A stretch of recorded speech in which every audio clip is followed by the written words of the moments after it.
Sickos Club. Sickos Club. Hey, come here.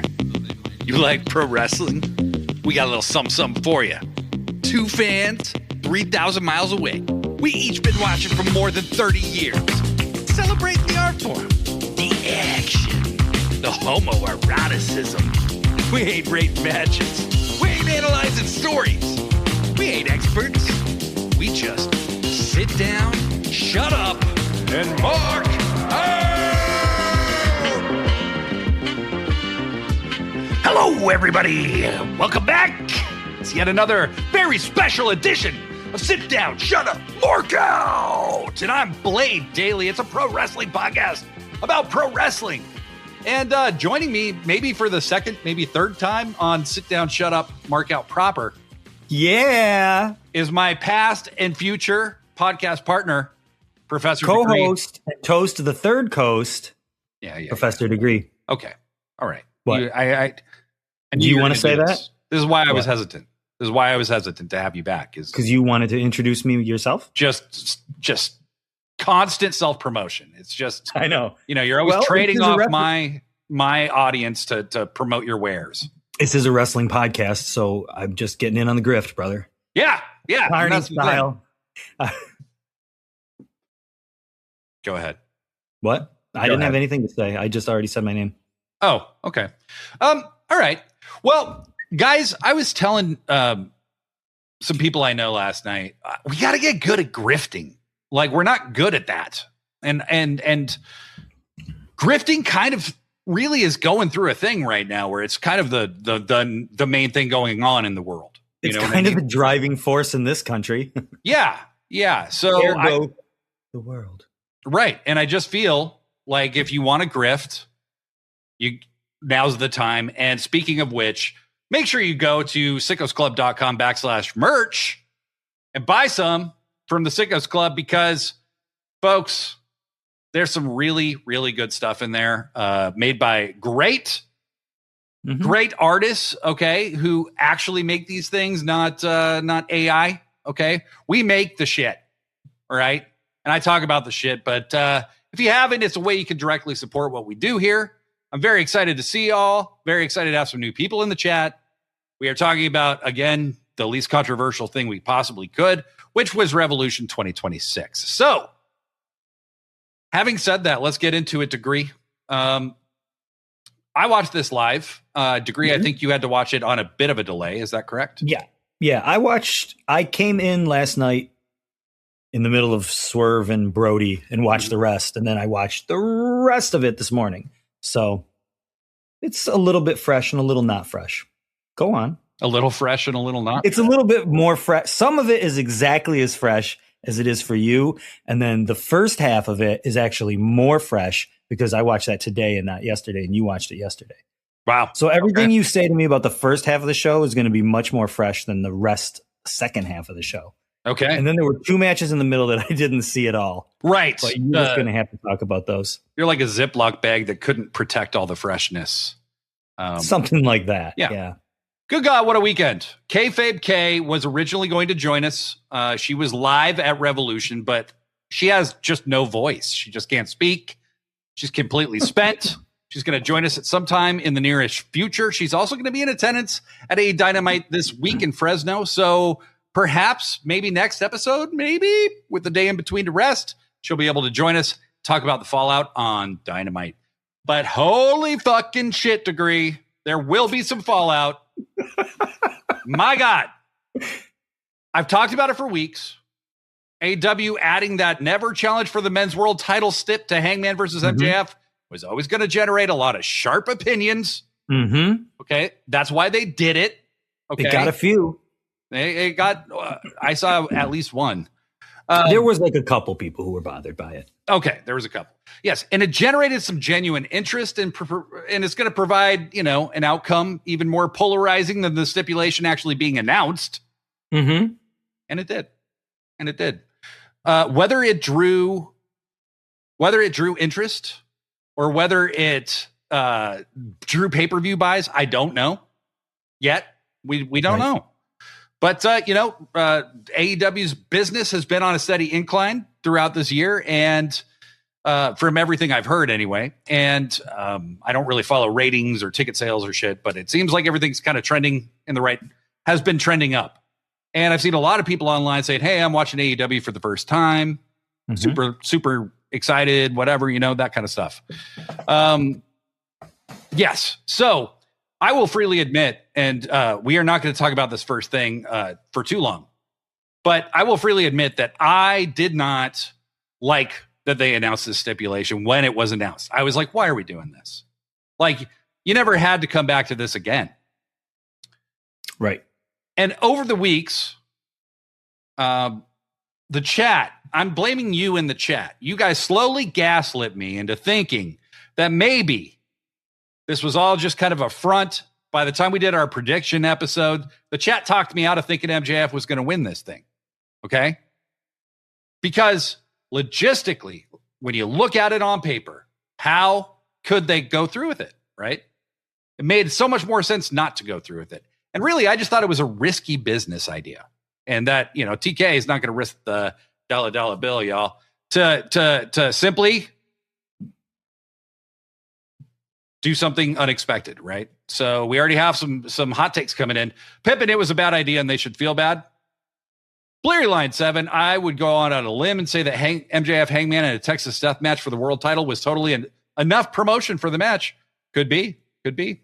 Minor detail gaming Zerpy. Look, as we learned from Survivor Series Showdown 1991, after Macho Man lost a retirement match to Ultimate Warrior at WrestleMania 7, he can be reinstated, just not in time for Survivor Series. That is absolutely correct. Right. Cowdog Games 6763. It is only a verbal contract, not a written contract, so it is not legally binding. LOL. Tony Khan did say that. He did at the scrum. Those are his exact words. So, Tino, as surprised as we were, people had a problem with that. We're gonna jump into all of that at the end. Okay, so I want you guys. Yeah, because that's the main event, so we should hold off on that. I want you guys to build up your animus and your rage. I want them to get pissed at some other things that I'm going to say throughout the show. So then when they hear my thoughts on the Hangman situation, they can be like even more super duper mad at me. Yes. Actually, not. I have pretty middle of the road. I'm fine. I'm fine with it. Yeah. And Skewer Universe said, I initially thought Hanger was going to win, but yesterday I woke up feeling that MJF was going to win to set up something. I never thought Hangman was going to win because I never thought he was going to win. Because why would you introduce that stipulation if you're not going to use it? But we'll get to that at the end of the show. I have other reasons for why I don't think he was going to win, but I'll hold on to those. Okay. Good news. The show was sold out. They sold the show to capacity. The show up and down match wise looked must see. And as usual, my predictions were completely wrong. Now, if you guys want to start placing prop bets, I'm going to tell you what you do. You listen to our predictions and then you do the opposite of everything I tell you to do. You're going to make a lot more money than you're going to lose. Okay. That's a fact. However, I don't give a fuck. Pretty wrong. I don't give a fuck, though. I don't expect to be right anymore. I say it all the time, most of the time. In 2024, when we started this podcast, Joshi G and I were arguing at the beginning that even though AEW was largely predictable, it didn't matter if the stories and the match outcomes were easy to guess because it was still very good, right? It's the journey, not the destination. Yeah. Right? And now AEW has forced most of us all to just be marks. The show is called Sit Down, Shut Up, Mark Out because we all felt most podcasts were overly focused on finding holes in the storytelling, pointing out what's unrealistic, and making critiques that honestly seem outdated or immune to what AEW storytelling was trying to accomplish in the first place. And AEW, clearly being inspired by this podcast, took everything we were saying and forced me and all of you to be fucking marks because the outcomes are extremely hard to predict. But even when they throw you for a loop, they generally do have a direction planned out that ends up being satisfying. I don't even try to make predictions because it's not a matter of, he just swerves me every time, he tricks me every time, he fools me. His logic goes in directions that I'm not able to predict. Maybe I'm just not that smart. I don't know. But I don't even try. I'm just along for the ride with every fucking thing this show does. Because I can't predict it. I can't figure it out. Now. And that's great because I don't know. Everything was fun in this show. Everything was good. I will say Revolution 2026 is going to be the litmus test by which all other storylines will be tested against.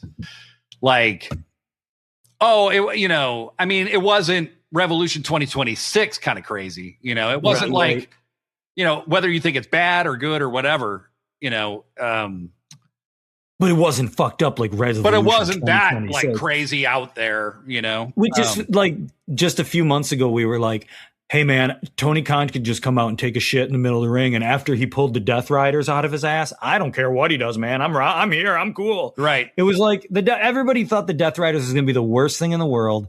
It turned out to be the best fucking thing in the world.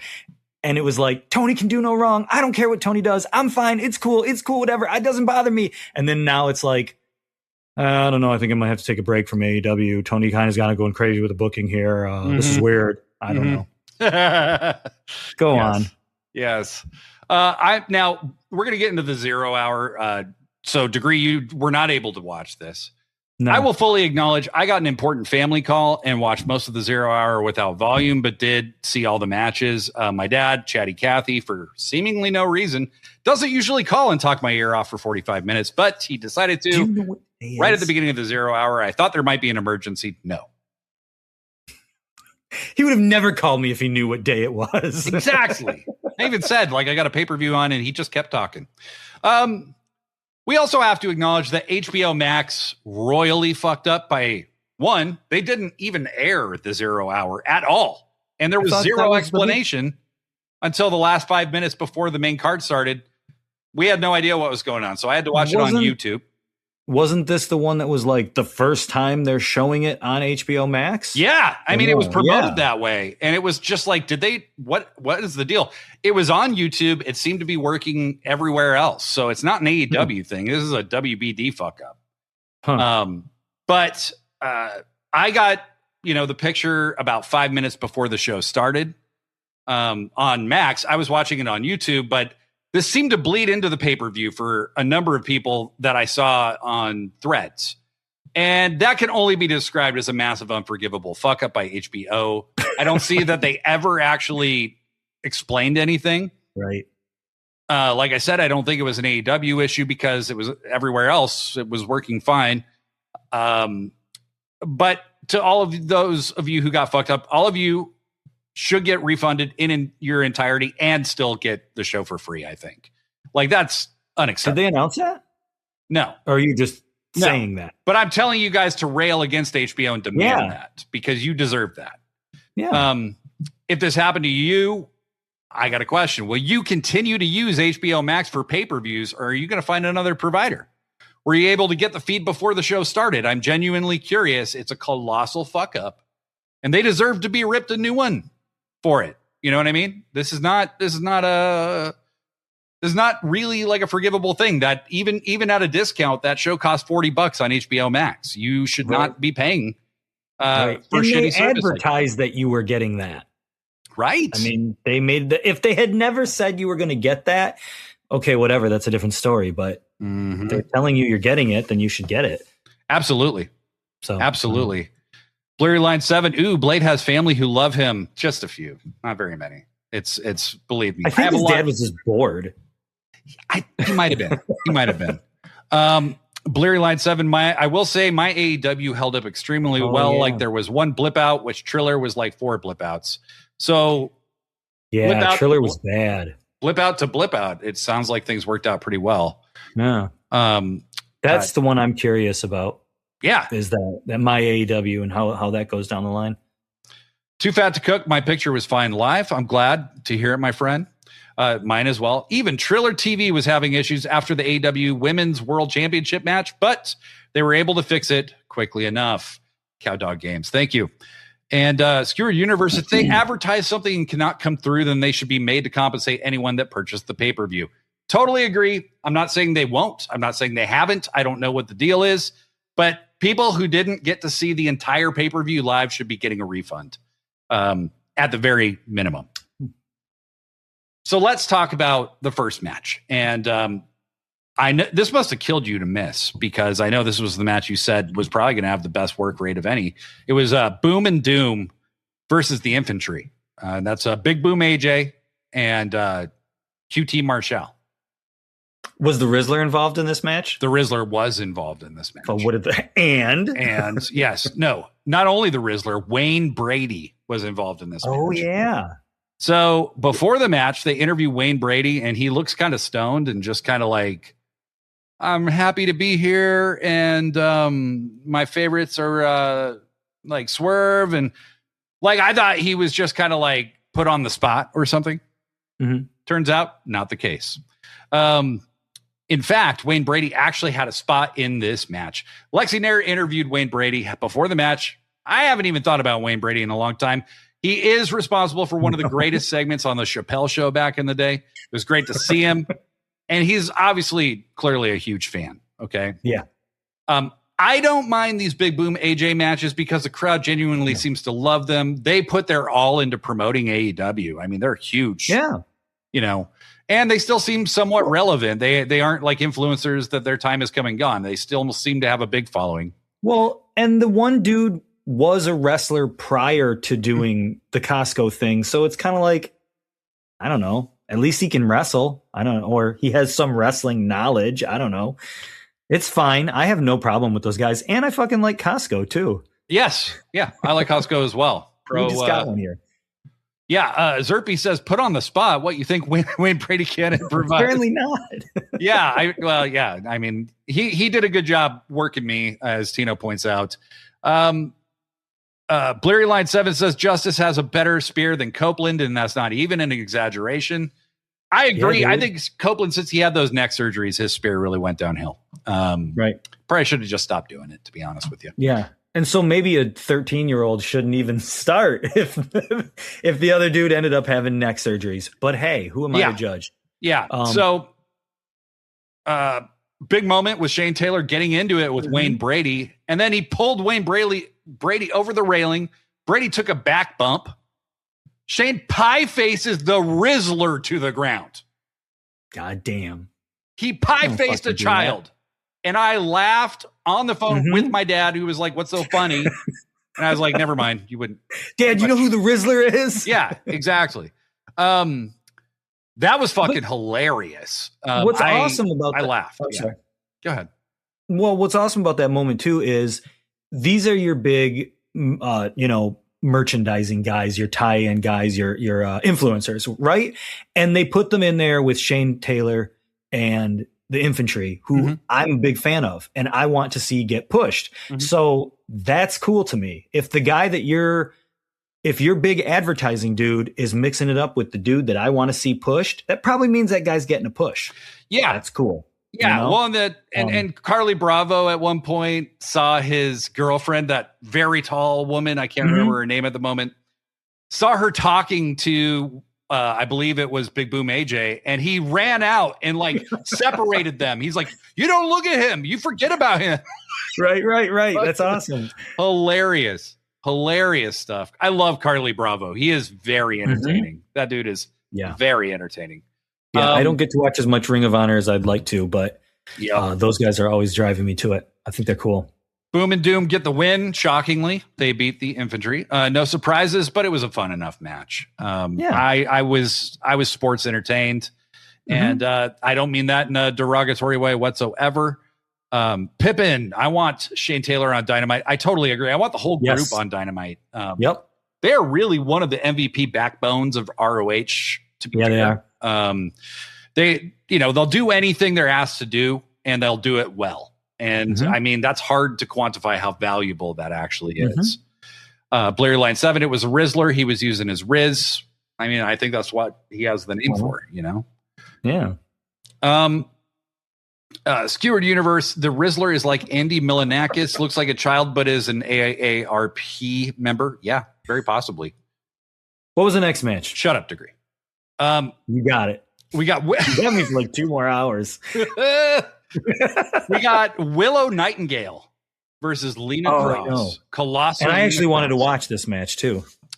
Very much worth checking out. Fantastic match. I thought Lena Cross showed out big time. She's gotten a really incredible opportunity with, unfortunately, I mean, this is how wrestling works. Is Penelope Ford is injured and they need somebody now. And so Lena Cross got to step up, and step up she did. That seems to be the current. Yeah. I always talk exactly when I think you're going to pause, but then you're not pausing. And the trick is I never pause is the thing. It's amazing. So I just have to kind of like inject myself. It's the common theme in AEW right now is, hey, here's your shot. You know, we've seen Kevin Knight.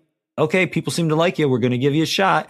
And there's a few different people, and every single person that they put on a stage fucking shows up. And so I'm not surprised at all that Lena Cross showed up, you know? Yeah. She didn't win though, right? No, she did not win. She was defeated after dominating Willow for the entire match. I mean, really kicking Willow's ass. Willow worked from underneath, and Lena just beat her ass. And Willow wins with a backslide. I haven't seen a backslide pin anyone in a long time. Like, wow. Now since Ric Flair beat Kerry Von Erich at the Parade of Champions. Yeah. Hey, 1984, right? Right? Haven't needed a champion, baby. Yeah, Kerry Von Erich won the NWA World title via backslide. That is correct. Right? So you don't really see that. But let me guess, again, I didn't check any of the results, but I'm guessing that Lena Cross kind of fucked her up, and that influenced the match later on in the card. Megan Bayne also ran in after the match, and they just beat. Maybe I can predict a few things once in a while. Yeah. Well, this result I predicted and got correct. So I didn't get the first one correct because I forgot to include it in our preview episode. I didn't even know who they were wrestling. Cowdog Game says, I love how AEW is finally pushing their monsters to be destroyed by their heroes in AEW. Yeah. Skewered Universe, Lena Cross is doing what Swerve did. There's a spot that needs to be filled, and she stepped up. That's right. That's right. Really, and yeah, you could tell Willow was really fucked up after this match. That's exactly what I thought would happen. And that's what happened. And then we ended the 0 hour with the 21-man blackjack Battle Royal. Now, there's Battle Royals. I remember Gallows and Anderson used to joke a lot about Battle Royals being just like punch, punch, kick, punch, punch, kick. The Good Brothers trading elbows, I think they said. Yes. That was their line. Because that was mostly what they did. That's mostly what they did in the in Battle Royal. You know, you just see people kind of pinning each other into a corner and like pressing on them in the corner, but not trying to get them over the top rope. Yeah. A lot of resting in a Battle Royal. You know, there's a lot of just kind of standing. Yeah. And AEW's Battle Royals are a fair amount different. You don't see a lot of just, you see guys like laying on the floor, waiting, leaving some space in the ring to do some shit. Blurry Line gets it exactly right. This was a reverse Battle Royal without being called one because there was a lot of floor stuff. So, but with the casino, no, wait. Hold on. So what was this was the blackjack. Yes. There's also a casino gauntlet, and then there's something else. There was a casino battle royal in the beginning where you would come out in like by your suit or something. By your suit, yeah. It was like way too complicated. It was too complicated. I never liked it. But is the casino battle royal an over the top battle royal? Yeah. And everybody just starts at the same time. Okay. So it was this ended up being a super fun match, and it bled into the main card, and it's the perfect kind of match to do that with. Some of the people that were in there, at least for a while, were Anthony Bowens, LFI, Hook, Shibata, El Clone, Juice, Ace Austin, Austin Gunn, Commander, Scorpio Sky. That was some of them. I believe you. Before the match and before this show even started, the night before, I had posted on Threads, Jack is going to win that national title. And it turns out I was correct, Degree. Turns out I was right. You were correct about something. Yeah, it And happens. and that was a cool. And I liked the way it finished. I liked the little back and forth. Like they kept doing the teasing and the teasing. Yeah, I don't know. I like Jack Perry. I like it when they show Jack Perry's family because it's like, oh, that's where you get your hair from, because his mom and his sister have the exact same hair as him. It's great. Anyway, I mean, who doesn't? I don't know. I have a special place in my heart for Jack Perry because I'm a certain age and I remember when his dad was a star. So, and he's fucking cool. So, speaking of which, so Jack Perry eliminates Ricochet, but Jack Perry did the extreme Shawn Michaels tease where, like I've never seen somebody's feet that close to the floor without ever touching them. That was crazy. Even Shawn Michaels been perfectly. No, and it would have been acceptable to touch with one foot. Right. Just to get your balance. Yeah. Because that was fucked up. I can't believe he managed to do that. And then he pulled himself back up, too. I mean, that was crazy. Right. And it comes down to him and Ricochet, which I was sure it would. And Jack Perry gets the Duke over Ricochet, gets him out of the ring. Jack Perry acts like he just won the world title. Like he's so excited. He goes out and celebrates with his family, and Ricochet loses his fucking mind. Holy shit. Ricochet lost his goddamn mind, threw a fucking fit at ringside, hitting the chair, hitting the steps with the steel chair. Yeah. Then today on Instagram, I see a backstage clip, and Ricochet is like furious and losing his fucking mind. It felt real. Like it's kind of scary, honestly. Like even Toa Leona tries to like kind of like put his arms around him, like, okay, let's calm down. He's like, don't fucking touch me. Like he's like, oh, he's bringing the golden scissors back. Yeah, yes, this is scissors Ricochet. This is not simply Prickochet. This is I'm fine with that.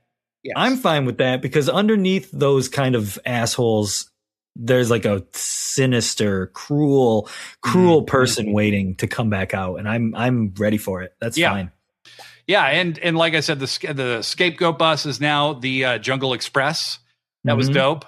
It was nice to see Luchasaurus driving it. That was cool. Right. And I really just I highly encourage you, if you go and you watch the scrum. For one, it was really short. It wasn't very long. Yeah. But watch Jack Perry talk about what this meant to him, because it's the first time I can ever remember him talking about his dad. And that no matter what he does, no matter what he accomplishes, everything, the one person he would want to be there is never there. And he got kind of emotional, and I've never seen this side of Jack, but it honestly, as somebody who has lost somebody incredibly close to me, not my father, but I super related. I teared up listening to him. Really, really cool. And then he talked about Luchasaurus and how Luchasaurus almost died last year. And how that was devastating to him. And so, this meant a lot to Jack Perry. And it really, really, really showed. Yeah. But agreed. It was cool as shit. The first proper match on this pay-per-view. They wanted to start us off slow. And then they failed. They failed. We're just going to ease everybody into it with the Young Bucks and FTR. Yeah. And so you go from one hometown wrestler to two more, right? They did a pretty extensive video package, highlighting FTR and the Young Bucks. Troubles Wrestling said beautiful moment for Jungle Jack in his hometown. Absolutely. Yeah, I think so. I think that Jack absolutely deserved it. And the Bucks, they show their entire family. They show what was done to Malachi Buck, before by FTR. And the Bucks come out in the Lakers gear, and then they bring out all the kids in their family. Yeah. And I jokingly said in our Discord, I was like, why are they with 1/8 of Mark Briscoe's kids? Like that's crazy. But yes, it was a lot of kids. Are those just their kids, or were there a couple like cousins and stuff? There could be cousins. I think there was a lot of kids. I loved it. So number one, I loved it just because it's fucking awesome and it's wholesome and it's adorable.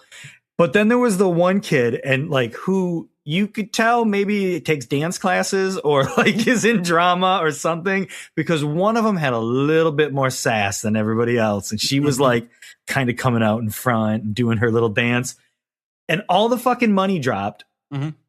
And it was like they were kids at a parade. They all just started picking up the money and gathering it. And it's like, dude, you guys probably have like cases of that at home. You don't need it. Yeah. They were there to hand it out to the crowd, which was nice. I love that kind of shit. Anytime a wrestler gives their mask to their kid, to another kid, all of it. I'm a sucker for all of it. Me too. Especially as my kids get older. Yes. Know? Yes. And, you know, they were clearly having the time of their lives, you know, and then I was like, you know, thinking about making like, oh, wow, the Bucks are resorting to using these kids as human shields. But, you know, I thought better of it. And then I just made the joke here on the show. So I'm giving myself credit for not doing something I just did. I mean, if they would have super kicked somebody, it'd have been all right. I wouldn't have argued. That would have been crazy. This was an insane match to begin with. FTR comes out. So the Young Bucks come out in Lakers colors.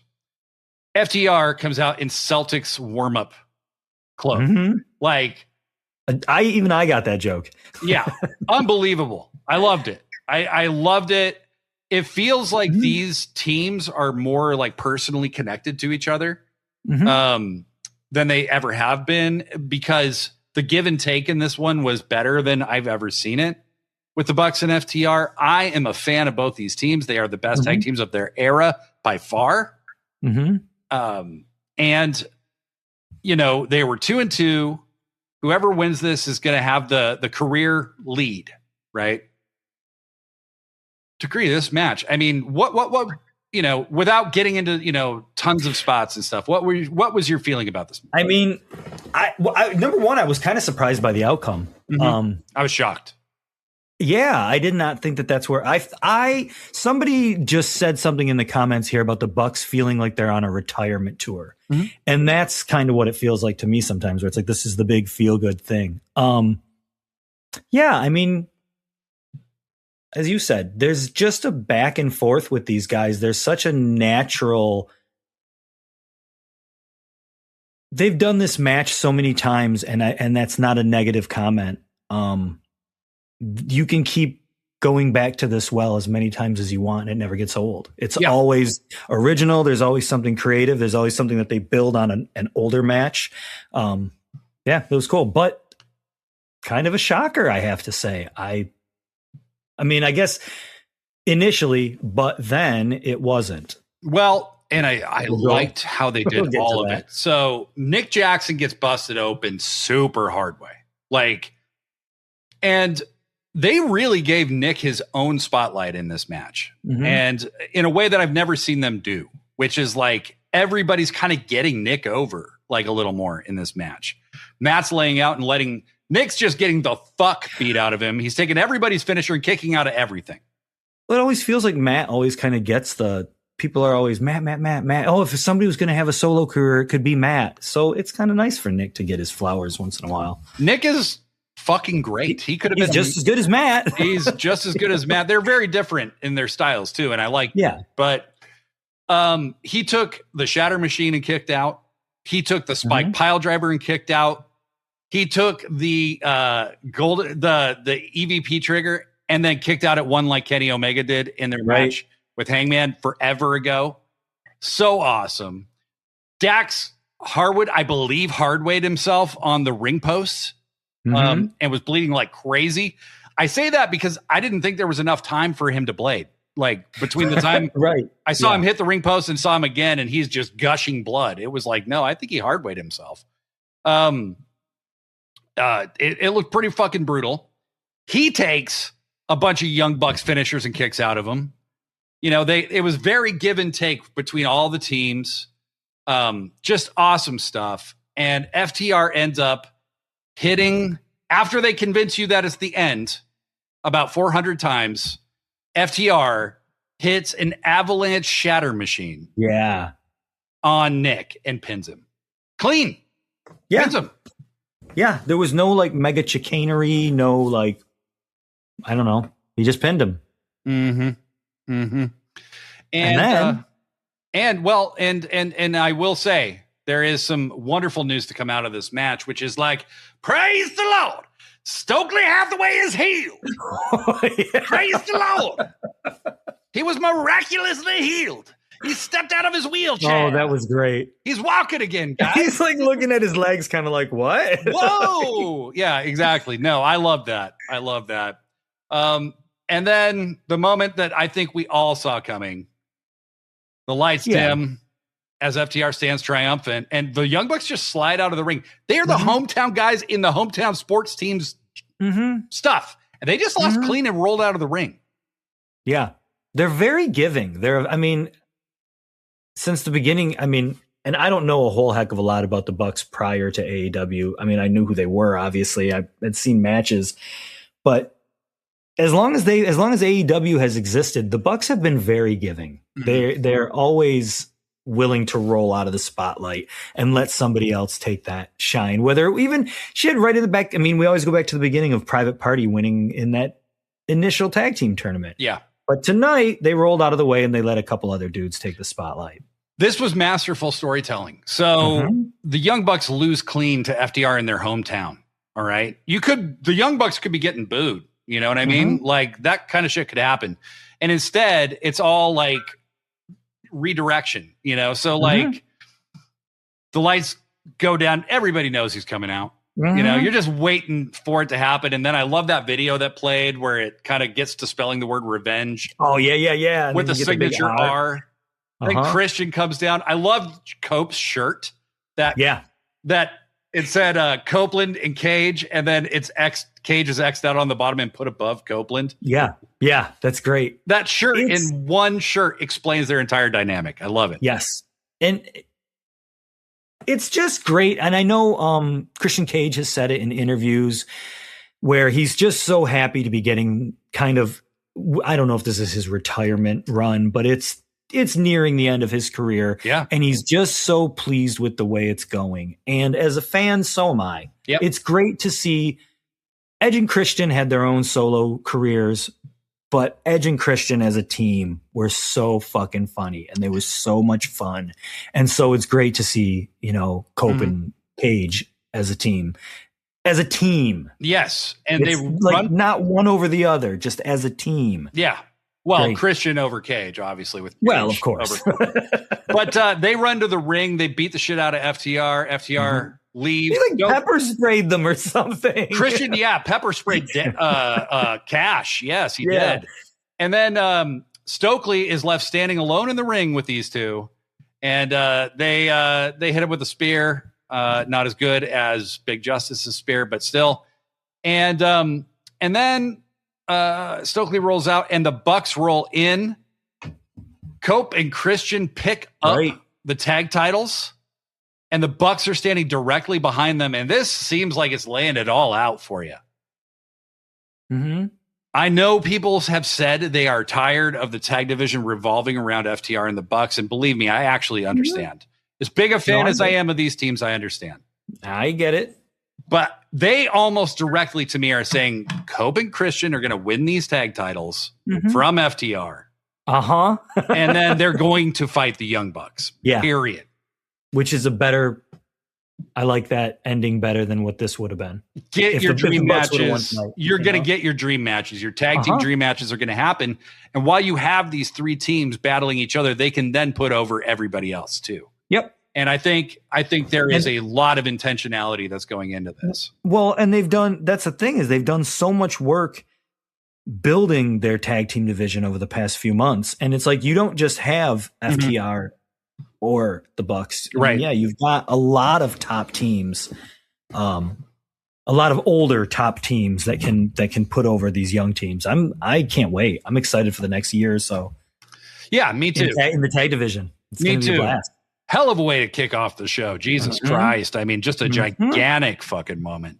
Gigantic. And then we get the next match. And there was a gigantic moment that kept momenting for the rest of the night. If you were on social media, Toni Storm wrestled Marina Shafir. Oh, yeah. Now, I had called the Bucks winning. They lost. I said Marina Shafir could kill Toni Storm, maybe like just destroy her, right? Mm-hmm. And Toni could handle it, like her character could handle it. Mm-hmm. I was thinking the same thing. That's not what happened. This was a good match, a really solid match. Good work by both. Marina really kicked Toni hard a few times. Toni was getting her ass handed to her for most of the match. Mm-hmm. You were going to say? Just Marina just kicks the shit out of everybody. Yeah. Like, she's such a joy to watch because she just hits so fucking hard. Like, I mean, their little ring around the rosy dance that they do at the beginning, or when they're doing push-ups at the beginning, you know, before they come out. And like, of all, I mean, everybody says this all the time, but Marina's the scariest member of the Death Riders. She's the toughest. She's like, you feel like she's the one that's chewing them out when they get pinned, when they get beat, whatever, you know, like she's just fucking badass. Yeah. And they proceed to have a great match. And really, Toni's getting eviscerated for most of it. And she manages to hit Marina with a couple hip attacks. Dude, and then Marina's like, bring it on, right? Hit me with another. And then she hits her with the Storm Zero and can't pin her. Yeah. Okay, Toni wins by biting her tit and then rolling her up in the big package for the win. Okay. Yeah. So that's what she has to resort to. It really didn't hurt Marina to lose the way they did it. You know, it was funny. No. You know, there's all the Toni schmaltz in there. Yep. And it was an unorthodox sort of win. So like you said, it doesn't. Yeah. And Toni, I mean, basically cheated, you know. Yeah. So. I mean, effectively, yes. Yeah. So then Toni walks back up the ramp and she gets on the top of the ramp and she's doing that backward swimming thing that she does. Total callback to the Hollywood ending because she did the same thing. And that is the exact spot where she did it last. Mm-hmm. And then Ronda Rousey shows up in the ring. Yep. And points directly at Toni. There's no music. Right. The crowd's just kind of gasping, like, who the fuck is, oh my God, that's Ronda Rousey, right? Yeah.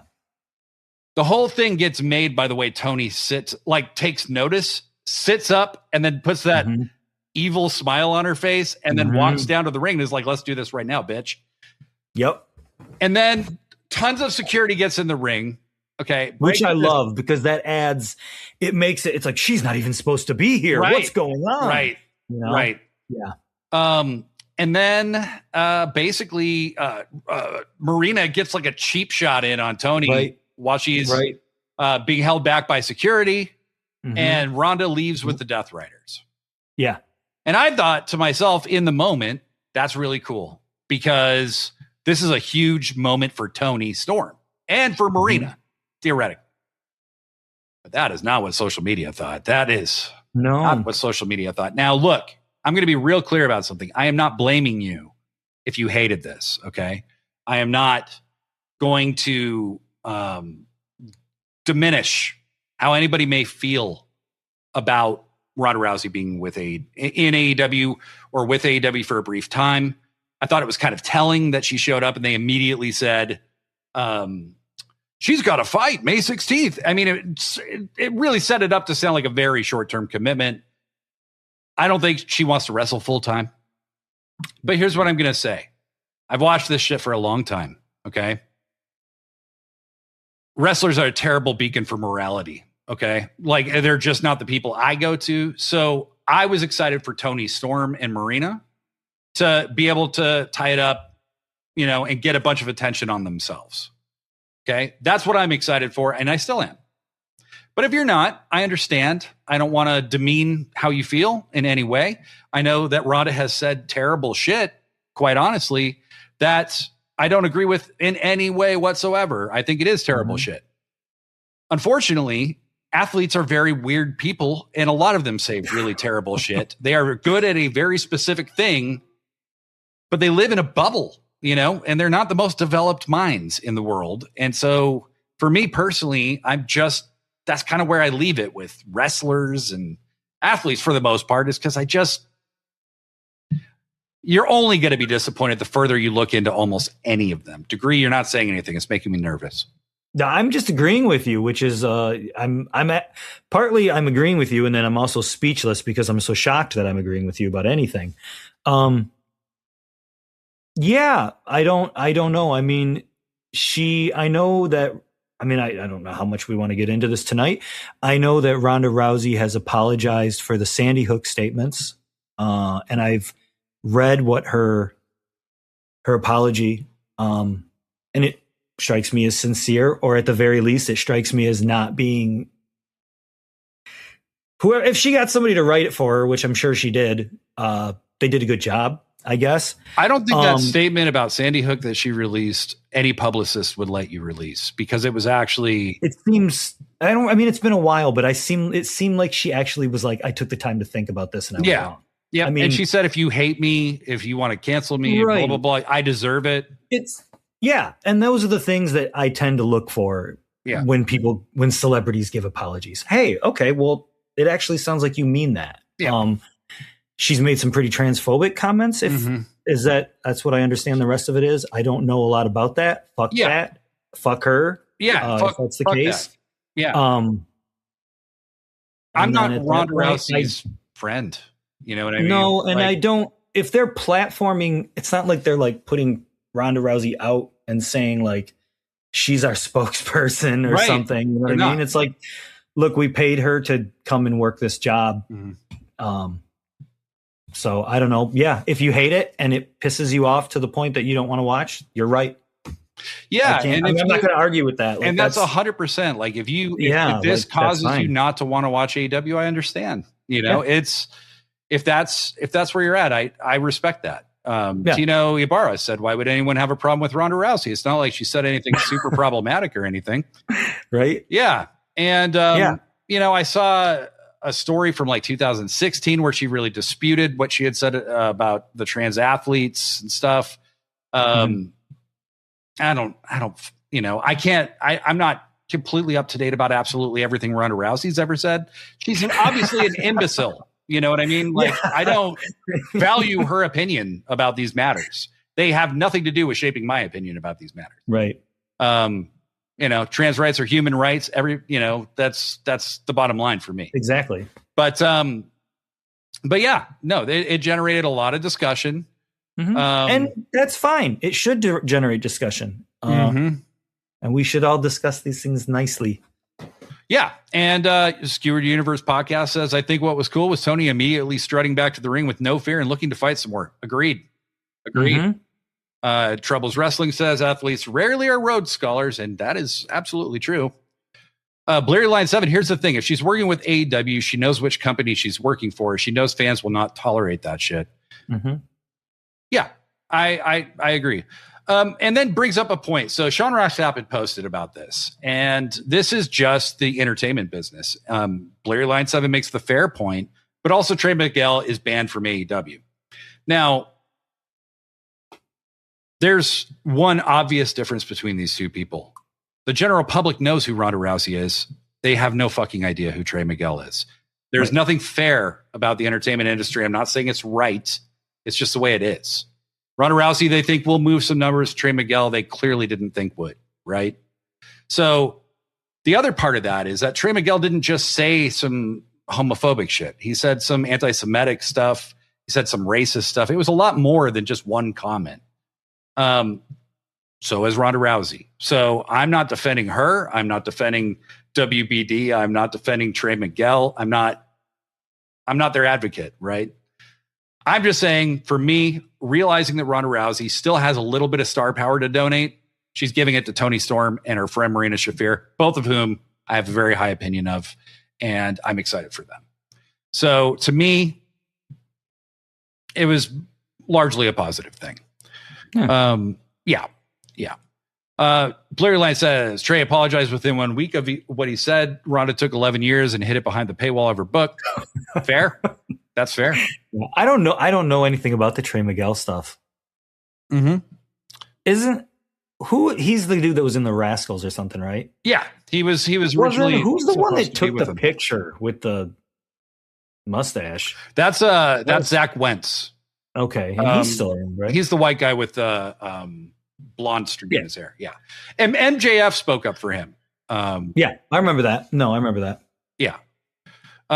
So yeah, no. And Pippin, says, I don't go to wrestlers for morality, but AEW wants to sell themselves as an alternative. We don't need people who are as loud about being awful. Agreed. I mean, I do agree with that. Yeah. But there's always a line and a limit when it comes to money, unfortunately. And it's not surprising that they would do something like this to me. No, it's not at all. But I hear you guys, and everyone, has presented a valid, argument against anything I'm saying. It's just a matter of how you feel about it or how much it's going to bother you. For me, I respect you all. So, all right. So, John Moxley. I respect you all except you. Yeah. Don't respect me, but you respect everyone else. Yes. And that's what I was trying to say about the, I'm shocked that I'm agreeing with you. It's not that I'm shocked I was agreeing with your statement. It's just you in general. Yeah. Yeah. It's just you. Mm-hmm. So Mama 2 times said, what's up, Blade? What's up, Cadillac? Amazing show. Questionable booking, but still a great show. Well, we're going to get into all that later. We're getting into the questionable booking, but we're also getting into the matches that I didn't get to watch, which I'm pissed about because the next one, there wasn't anything in between, was there? It just went straight into Mox versus Takeshita, right? Mox's music literally hits as Ronda's leaving. So, Ronda's jumping over the barrier and Moxley's coming out. Yeah. And then it was cool the way they did the transition. The match starts. I watched about half of it. It starts off a little slower than I thought it would. They start getting into it. Because it's fucking Mox and Takeshita. And then for reasons that I cannot get into right now, I was unable to watch the rest of that match. Mm-hmm. Well, and it involves, let's just say, hold on. Before we move into this next match, I want to read what Blurry Line said because it's something worth considering. Up captain degree. You're back in captain. Well, that's why I was trying to hint that I was pirating it, and that's why I was a captain. Right. See, it's media literacy, Blade. Yes, I like it. Blurry Line 7 said, she said worse than Jay Briscoe and took longer to apologize. She said worse than Trey Miguel and took longer to apologize. Why is she allowed and they aren't? This is the unfortunate reality. She makes a shit ton of money. She makes a bunch of money. She made UFC a bunch of money. She made WWE a bunch of money. Mm-hmm. They see money in her. That's why. Unfortunately, that's why. Jay Briscoe had never had a national platform.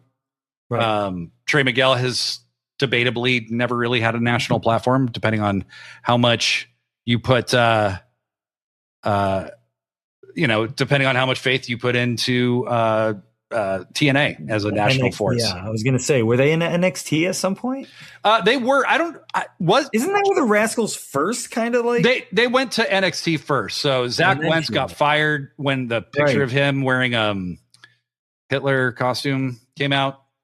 MJF stood up for him very publicly. I thought he just had a mustache and he had the Hitler mustache. It was something like that. I don't know. I got the impression that was something that he did one afternoon for 5 seconds and then somebody got a hold of it and it was fuck. But I might be wrong. I don't know that for a fact. Okay. Only Zach Wentz and Desmond were in NXT. Fair. Thank you. Thank you, Player Line. All right. So fuck you, mama 2 times. The first questionable booking, TK is going to pay for his crimes against our Cinnabon boy. So yeah. I'm with you in the sense that I wanted Konosuke Takeshita to win this match. Okay. Mm-hmm. And I have a few points to make about it because I have one that might really rub people the wrong way. So prepare to possibly judge or be annoyed by me again. So I'm already there with one of those. You start. So how does the match end? So they have this fucking great match. We knew it was going to be a great match. They worked at the beginning very slow. You knew it was going to go some distance. It went about 25 minutes. They're hitting each other with everything. Takeshita literally kicks out of a Death Rider DDT. Then he kicks out of an avalanche Death Rider DDT from the top rope. Okay. So they're like, this guy's fucking unstoppable, right? But he's been selling his knee this entire match, and his knee's kind of been given out, and he gets locked in a choke, and he just can't get out of it. Moxley literally puts his leg over his arm and pins his arms behind him. And I will say, Talk's sell of passing out is God tier. Like, it's so convincing. I was actually like, is he really in a joke right now? Like, you need to let this man go. And he passes out and the match is called. And that's how Moxley wins. I didn't have a problem with it. And the reason why is because I thought it set up everything you need to know for how this whole next chapter with Talk is going to go. With the Don Callis family. Yeah. Yeah. Takesha's been in the process of turning babyface. I'm going to say too long. Okay. This started back in September. You know what I mean? Like, this started a long time ago. It's been a while. We are in mid-March, you know? Yeah. So this has been going on a long time. It's fine, though. I'm not. It's like, okay. It's fine. It's not bothering me yet. You know, like, I'm not. Well, I thought Tony Storm and Shafir had been like kind of alluded to for a long time. Turns out we hadn't even seen the beginning of the feud till last night, you know? Yeah. So Mox kicked out of the Raging Fire, which nobody's kicked out of before. Mm-hmm. So that was pretty insane. I wanted the Alpha to win, but they've set him up. This made him. I mean, he looked unbelievable in this match. He's bleeding. The emotion. Dude, that's just so fucking good. He's so fucking great. My God. And so Moxley tries to shake his hand and he goes like, fuck you. And he goes to walk away. But then he stops and he turns around and he shakes his hand. That right there is the beginning of the end. Okay. That right there is the beginning of the end. Well, what was it? Was it on Dynamite or Collision when like the Don Callis family wanted to beat the shit out of Mox and he's like, no. Like, I want him. He wanted him 100% or at least, you know, not mess with that bad. Yeah. He's got a code of honor, man. He does. And so he told him, John Moxley. Yes. So just as Kurt Jangle says here, it was a fantastic match either way, regardless of the outcome. Unbelievable match. No doubt. As you would have expected. Okay. But yes, so ultimately, you know, Takesha and Okada are really the ones that are lining up to have something going on here. Takesha walks back up the ramp. Okay. Moxley's celebrating like a baby face in the ring. And then a video plays. The lights go out, video plays. And the first thought I had is, hey, they're in Jack Perry's lab, you know, where he like resuscitated Luchasaurus.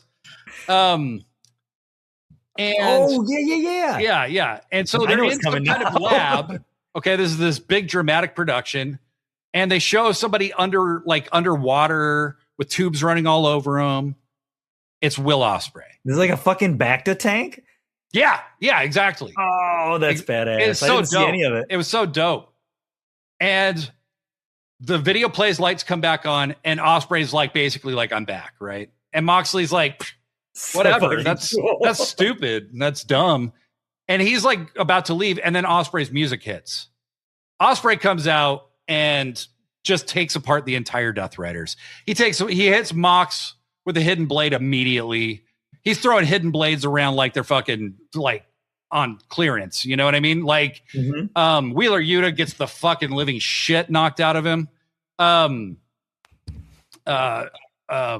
And then Ospreay does a flippy-do from the top rope to the outside and almost hits his fucking head on the goddamn apron, which was like, no! But don't end it now. Yeah, exactly. But he didn't. So, I mean, is he back at like looking like full force? He's cleared. And he's coming after Moxley because the Death Riders are the ones who took him out, remember? Yeah. So, and that's interesting because the Death Riders are kind of maybe almost not quite good guys, but not quite bad guys. So that's interesting. Okay. So now we're getting into the good shit because I'm going to say two things that people may disagree with. I have hated the face turn of the Death Riders because they have not atoned for their sins at all. They're literally retired, maybe the greatest wrestler of all time. Okay. They tried to murder him. Suffocating him. Yeah. With a bag. Okay. Corrupting poor Wheeler. They tried to blind Orange Cassidy. They tried to blind Orange Cassidy. I mean, or did they just pour it down his throat? They did that. Yes. Either way, that's also murder. Very bad. Yeah. Very bad. Yeah. They put bags over other people's heads. I mean, It's been a bad thing that they've been doing for a long time. A lot of screwdrivers, a lot of things like that, a lot of violent, a lot of tools. And the only real price that Moxley ever paid was that he lost the title. You know what I mean? And half of his tooth. Then he lost some matches and he got his tooth dented. Okay, whatever. Yeah. There was no comeuppance. Yes. Too Fat to Cook says Will is a fucking nerd. That is true, but he's... Yes, he is. That's why I love him. He's fantastic, though. He's fantastic. And his hair looks incredible. Yeah, how does his hair look? What kind of hair did he have? I just said, it looks incredible. Okay, like somebody has figured out how to do his hair. Remember when he was like trying on like a few different haircuts? And it never looked... So is he like doing like the broccoli kind of thing? Is it like parted? No, it's not curly. It's just a really well put together coif. I have to look this up right now. And then he's got like his tattoos, like he's got even more tattoos, but he's like leaner, but more muscular somehow. Okay. I'm looking at photos right now. But yeah, Blurry Line brings up Ospreay said he's been cleared since his hair does look good. February 25th. Oh, shit. Yeah. He's got like a full sleeve now and shit. Yeah. Sorry, Skewered Universe, yes. It was the Sky Twister that he almost hit his fucking head. But yeah. So Blurry Line points out that, but Mox is like cool though, and his widdly guitar entrance is cool. Very true. Very true. I don't like the Death Riders theme song, man. Or at least his theme. I don't like his version. I like all the other versions. Mox's is my least favorite, though. Mm-hmm. Sorry. Wow, that's interesting. True. Yeah, I think Claudio's is the best. Claudio's is great. Daniel Garcia's a lot, too. It's okay. Mox's is just like if you were making a guy in a video game and you went with Heavy Metal 2, that's what it would be. You know, or maybe 3. I don't know. Mm-hmm. Anyway. So, my opinion. Sorry. That's controversial. I know. How dare you? You imbecile. But yeah, Zerpy says, he was almost looking like junior heavyweight Ospreay again. Yes, but bigger and more muscular than lightweight Will Ospreay. And he doesn't do the annoying screams that he used to do when he was lightweight Ospreay. You know how Fletcher sometimes screams and it's like this high-pitched like wail? It's one of my favorite things about Fletcher. But Fletcher does it only a few times a match. Right. Ospreay did it constantly. It was too much. Well, it's a difference when you're a heel or a face doing it. But yes. Anyway, that's fantastic. So Will Ospreay's back.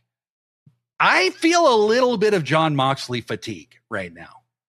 Not because I don't like Jon Moxley. That's not at all the case. And he's arguably their biggest star. When you get outside of the internet, he might be their biggest star. He's more well-known than Kenny Omega. I'm sure of that. Okay. Mm-hmm. He's more well-known than Swerve. Mm-hmm. He's more well-known than Hangman. Right. Mm-hmm. On the male side, Moxley is debatably their biggest star. But he has been booked at or near the top for a really long time. And I liked the little thing where he was like losing a lot, you know. Mm-hmm. I didn't love him winning the Continental title, but he's done a good job. I'm not saying he hasn't done a good job, but man, I could use a month off. That's all I'm saying. Like a month off. Give him a month off. That's fair. I think Mox is one of those guys that you do kind of get. I had a lot of Jon Moxley fatigue for a long time. Mm-hmm. I find myself reinvigorated by the Continental Classic version of Jon Moxley. But yeah, he's a guy that just needs to take it. He hasn't had any time off in a really long time, and it's fine. Absence makes the heart grow fonder. It's okay. Mm-hmm. Mm-hmm. I'm digging him. I don't know. People are not agreeing with your musical taste here. No, they don't think that the New Japan version of the Death Rider theme is superior to I believe. Aren't they the same? I thought they were the same. I love the Death Riders theme. It was I also believe you. Kurt Jangle apparently agrees with you. Ka-ass theme. Yeah. I do not really like Daniel Garcia's theme song in the Death Riders. I like it. It could be developed more. It just kind of stays in one place and never goes anywhere. What I like about the Death Riders, I like 80s Heart better than 70s Heart. Get the fuck out of here! What? Yeah, sorry. I like a lot better. Yeah, I know disrespect to 70s Heart. it's fucking awesome. It rocks. It's badass. I prefer the power ballads and mega hairspray of 80s Heart. Oh my God. It doesn't mean I like 80s music better, just specifically Heart. What about All I Want to Do Is Make Love to You? Fuck, I hate that song so much. That is 90s Heart. It's 1990 though. Like that is one of the only song that I hate that more than I hate Life is a Highway, which is probably I hate that song. Jesus Christ. That guy is coming here to play some, at the casino or something. And yeah, well, as long as he doesn't play that song. Of course he's going to play that song. It's his only hit. Jesus. Yeah, no, all I want to do is make love to you. Because I don't even like Paranoid by Black Sabbath is easily my least favorite Sabbath song because I don't like when it's like, you know what I mean? Like rhyme. I don't like that kind of, I don't know. God. You're a musician. Tell me what I'm talking about. I can totally hear Don Henley singing. Yeah, even Don Henley didn't want it because he knew it was the last worthless evening. He said, I'm done with this bullshit. Dude, okay. Confession. So I love the Eagles and I love Don Henley. All right. I got no beef with fucking that midlife crisis version of Don Henley. Forgiveness. Dude, that's a good ass song. Like you left me and it destroyed me, but now I've realized I had some growth to do and because I'm like 50. Yeah. And I hope put in the work. Finally forgive me. Dude, that's good shit. Put up that Kurt Jangle quote about 80s doo-wop Billy Joel. Okay. So here's the thing, Kurt. Kurt Jangle, if that is your real name. Mm-hmm. I'm leaving Michigan to move to Illinois. A group of my friends get together and we decide that we're going to karaoke Billy Joel for the longest time. None of us can sing. Horrible, horrible singers. But we're all doing that song. We're doing it a cappella. And for like 5 seconds, I swear to you, we were all in perfect fucking harmony. And like everybody looked at each other like, oh my God, do you hear this? And then it just really quickly went back to that. Yes, I do like 80s doo-wop Billy Joel. And no, I don't like the fucking that We Didn't Set the Fire is a horrible song. That's a terrible song. To that. It's a really bad song. I hate that song. Because I don't like those sing-songy rhyme, like that rhyming pattern, whatever. I like Allentown. That's my Billy. Love Allentown. Allentown's a great fucking song, man. Look at all of us. All of us are fucking dads, even if we don't have any kids. Yeah, Joe, Bleary Line is like 26 years old, and Dirty Laundry is a goated song. Yes, it is. Yeah, Dirty Laundry is fucking good, dude. Skewered Universe says, I pictured Degree as a Touch Myself by the Divinals. I'm not opposed to it. I'm more of a Roxette fan, if we're being honest. That song, when I was a kid, I was like, is she? I Touch Myself? Yeah. It's when dirty. I think about you, I touch myself. Mm-hmm. I was like, I remember that song. They played that on a Nickelodeon kids video show. Like, it's on like Kids Bop and shit. What? Yeah. The 90s were a different time. Nobody is besmirching 80s Billy Joel, Zerby. I don't even know what you're talking about, except for We Didn't Start the Fire, which is 90s. Yeah. It might be 89 or 90. I don't know. It might be, but Vienna is really good. Yeah. Vienna is, dude, The Stranger. I got that on vinyl for my birthday. I even like that one song that's basically the fishing version of Allentown. It's like the Downeaster Alexa. And it's like the same basic song as Allentown, but it's on a fishing boat. Yeah, that's a good song. He had a lot of weird shit too. Like that song, Big Shot and Pressure. That is a weird song. Weird song. Is one of my very favorites. Yeah. It's like got this like weird, almost like it's heavy metal aspect to it and for like a minute and a half. And then it gets super Italian. It's like Pressure.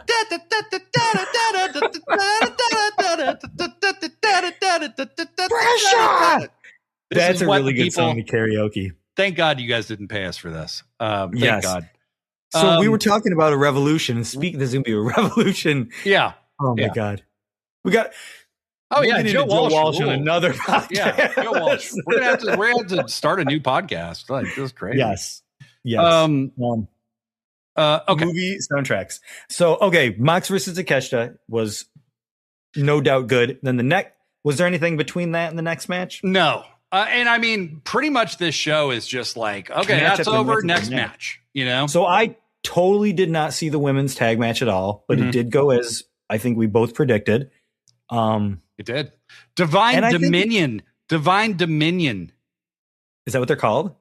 Is the name of Megan Bain and Lena Cross. That's a pretty cool name. It also sounds like it could be like a pyramid scheme or something. I don't know. Does. The Dad Rock Pod. Yep. It does. Like a pyramid scheme. Yeah. Like get your friend sell this and you can start moving up the chain. Here's the thing. It is very unfortunate because I'm a fan of Penelope Ford. I love Penelope. We've talked that both of us kind of wonder if maybe they were supposed to win the tournament in the first place, but she got injured. They come back, and I don't know, I kind of think it's a possibility. They come back, she gets injured again. It sucks, but they got to go forward with this storyline. So now these two win the belts, right? But I will say, it's as much as it sucks, I hope that it ends up with like a Penelope Ford face turn, maybe, and this maybe they kick the shit out of her. And what are you chuckling about over here? We got a lot of comments about the Dad Rock shit. Jangle wants to start a Dad Rock pod. We got to do a Dad Rock pod. Yeah, we do. One day we'll have. Well, anyway, all right. Anyway, go ahead. Yeah, so maybe Penelope Ford comes back and she's a sympathetic babyface. Mm-hmm. I hope that can work out because these two ladies are fucking awesome, and I think I'm so glad they won the belts because they're cool. They fucking rule. They remind me of the Skyscrapers massively. Mm-hmm. They look like She-Ra. They have that super cool theme music. They have the Lucy Lawless vibe. It's just, they're just cool. Yeah, you just got to roll with that. Even if Penelope wasn't hurt, you just got to roll with it. Well, we have talked a lot about how we are fans of Doom. Mm-hmm. We've written fucking epic poems about Doom. Obviously, the Legion of Doom as well. The Road Warriors, Demolition, the Skyscrapers. Mm-hmm. Just like these ladies kind of fall into that realm, and I think that's just I like tag teams like that just fucking dominate. So I really, really, really want to see this team, the Divine Dominion. I want to see them versus the Brawling Birds. Yeah, that's the Brawling Birds. Not the Brawling Birds, but the Brawling Birds. Okay. The emphasis is a little off. Emphasis on the wrong syllable. I get it. Exactly. I get it. But I do because that's gonna be a hard hitting fucking match. Now I'm reading the comments. Sorry. Yeah, we were Dad Rock maxing. That is true. But hey, we didn't gig it, Chad, so that's good. You don't even know what that means. No, well, it's Chad. I am a real life Chad. I'm a Chadillac. Hey, I didn't do it this time. It wasn't me. You're doing it. You're revealing yourself to the world. This is my name, not the rest of my name. I'm not doxing myself on here. Dream matchups for Divine Dominion, the Beverly Brothers, the Quebecers, the Bushwhackers. I'd like to see those women kick all those dudes' asses. That would even as old sick. Men. I want to see the old Bushwhackers. Totally. Well, Butch is dead. Oh, is he? Yeah. Oh, that's too bad. Oh, very dead. Like years dead. Really? You know what it was? He went to a wrestling convention. He forgot his blood pressure medication. Oh, Jesus. And then he just went without it for a couple days and he fucking died. Because he's a wrestler. So he's like, fuck it. I'm tough. I can do this. I just thought people from New Zealand were smart. I don't know. That was weird. That's where hobbits are from. So, basically Divine Dominion just runs a train on Babes of Wrath, unfortunately. Harley gets isolated in the beginning of the match. Willow gets attacked before the match and is just dead on the outside trying to get back in. By the time she gets in the match, she's super beaten up and she gets killed. They do this huge choke slam to her. It's absolutely the right call. Willow can focus on the TBS title. I think maybe Harley gets pulled into something with the Inspiration. Yeah. Either as smart. A feud or as, reluctant understudy or something. Mm-hmm. We don't need all of the women's titles wrapped up in one storyline anymore. So I'm glad this is going into some different places. Totally. Next match was Swerve Strickland versus Brody King. Swerve Strickland's entrance was unfucking believably cool. What was it? I came in at towards the tail end of this match. I came back in. He did a Candyman theme. That's dope. Fucking cool. It was dope. I gotta say, this stage and these screens were fantastic. Yeah. One of my favorite setups they've ever had. It looked really good, and they did. I mean, more and more over the past, I don't know, year or two, but especially the past year, it just grows exponentially. We've been seeing a lot more video packages. We've been seeing a lot more little vignettes, and like last night there was like a lot of like they would cut to the crowd and like show people, and they would do the whole, hey, look, we're on camera. Mm-hmm. That was like a new thing, right? Like they don't, like they seem like they're changing up their production. They are. You've seen the clips of WWE on Netflix, just on socials every once in a while, right? Do you notice that they use these cameras that are like, they are extreme perspective? Oh, it's like there's a lot of blurriness to the certain parts of the shot, but they're shooting in like 8K, I think. And so it's like, it's so wide and it's a fan moment. Yeah. That's what they were doing on the crowd. They were using like those same cameras. Because it looked completely different than the rest of the show. Yes. Zerpy agrees. They were like 8K cameras. Yeah, they're just gigantic. The Scare Glow, I love Candyman so much. Hot damn, that was dope. Yeah, of course you do, because you like the coolest He-Man figure that there ever has been, Scare Glow. Wow. Whoever you are. So that's just the entrances. They have a fucking great match. Brutal as fucking hell. Swerve is the Swerve that we know and fucking love, even though we're not supposed to. I Brody like the devious Swerve. Got to look just brutal as fuck. And basically these guys just beat the living shit out of each other. And it ends, Swerve hits like 4 or 5 house calls before Brody goes down. Yeah. So Brody's like Frankensteining his way like through, not going down. And then Swerve finally hits him with like 3 more after he is down and finally pins him. Really, really great shit. He's going to try to do more to him. And I hear a battle cry. Right? Over the PA, and Kenny Omega runs his ass down to ringside. He gets the cinder block and lays his head on. Right. Yeah. Nana gets the cinder block out for Swerve. What? So then Kenny comes out, makes the save. They run away. Yeah. What was your prediction on this? I thought Kenny might cost Swerve the match, and Brody might win in his hometown. Okay. Yeah. I wondered. I thought Swerve was going to win it, but then I noticed Nana had the little towel that said Embassy and everything, you know. So I'm like, well, that was his old clique, right? The Embassy. So I'm like, well, maybe Swerve's going to lose, and then that's going to be the reason to like bring back the Embassy. Right? Or even Swerve wins because the Embassy interferes because of the But it just kind of went in like the most basic fashion of just Swerve winning, which is fine. Yeah, it's good. Jangle says, "Hear me out, bro, Mega." Yeah. No, I can see it. I could definitely see it. Yeah. Really, really good match. Highly recommend. Wait, so Bro Mega would be Vince Russo and Kenny Omega, then, right? God, bro? hey, bro. Is that bro, Kenny, bro. That's what I understand, bro. Kenny, bro. What you gotta understand? If you hit him with the one-winged bro, and then bro, I make the pin. But he would say bro like 3 more times. Listen, bro. You gotta talk at a very abnormally slow tempo and really overemphasize the New York accent that most people who actually know you claim you don't really have. Because it's clearly a fucking fake accent. It's a fake accent. It's a fake accent. No one talks that way. Honestly, I was happier when we were talking about Dad Rock. I was too. I was just going to mention that I think Reba McEntire also has a fake accent, but I don't know that. And I don't even want to get into Reba McEntire. That could be true. Reba. Oh, that was cool. And yes, and Kenny and Brody is a cool team too.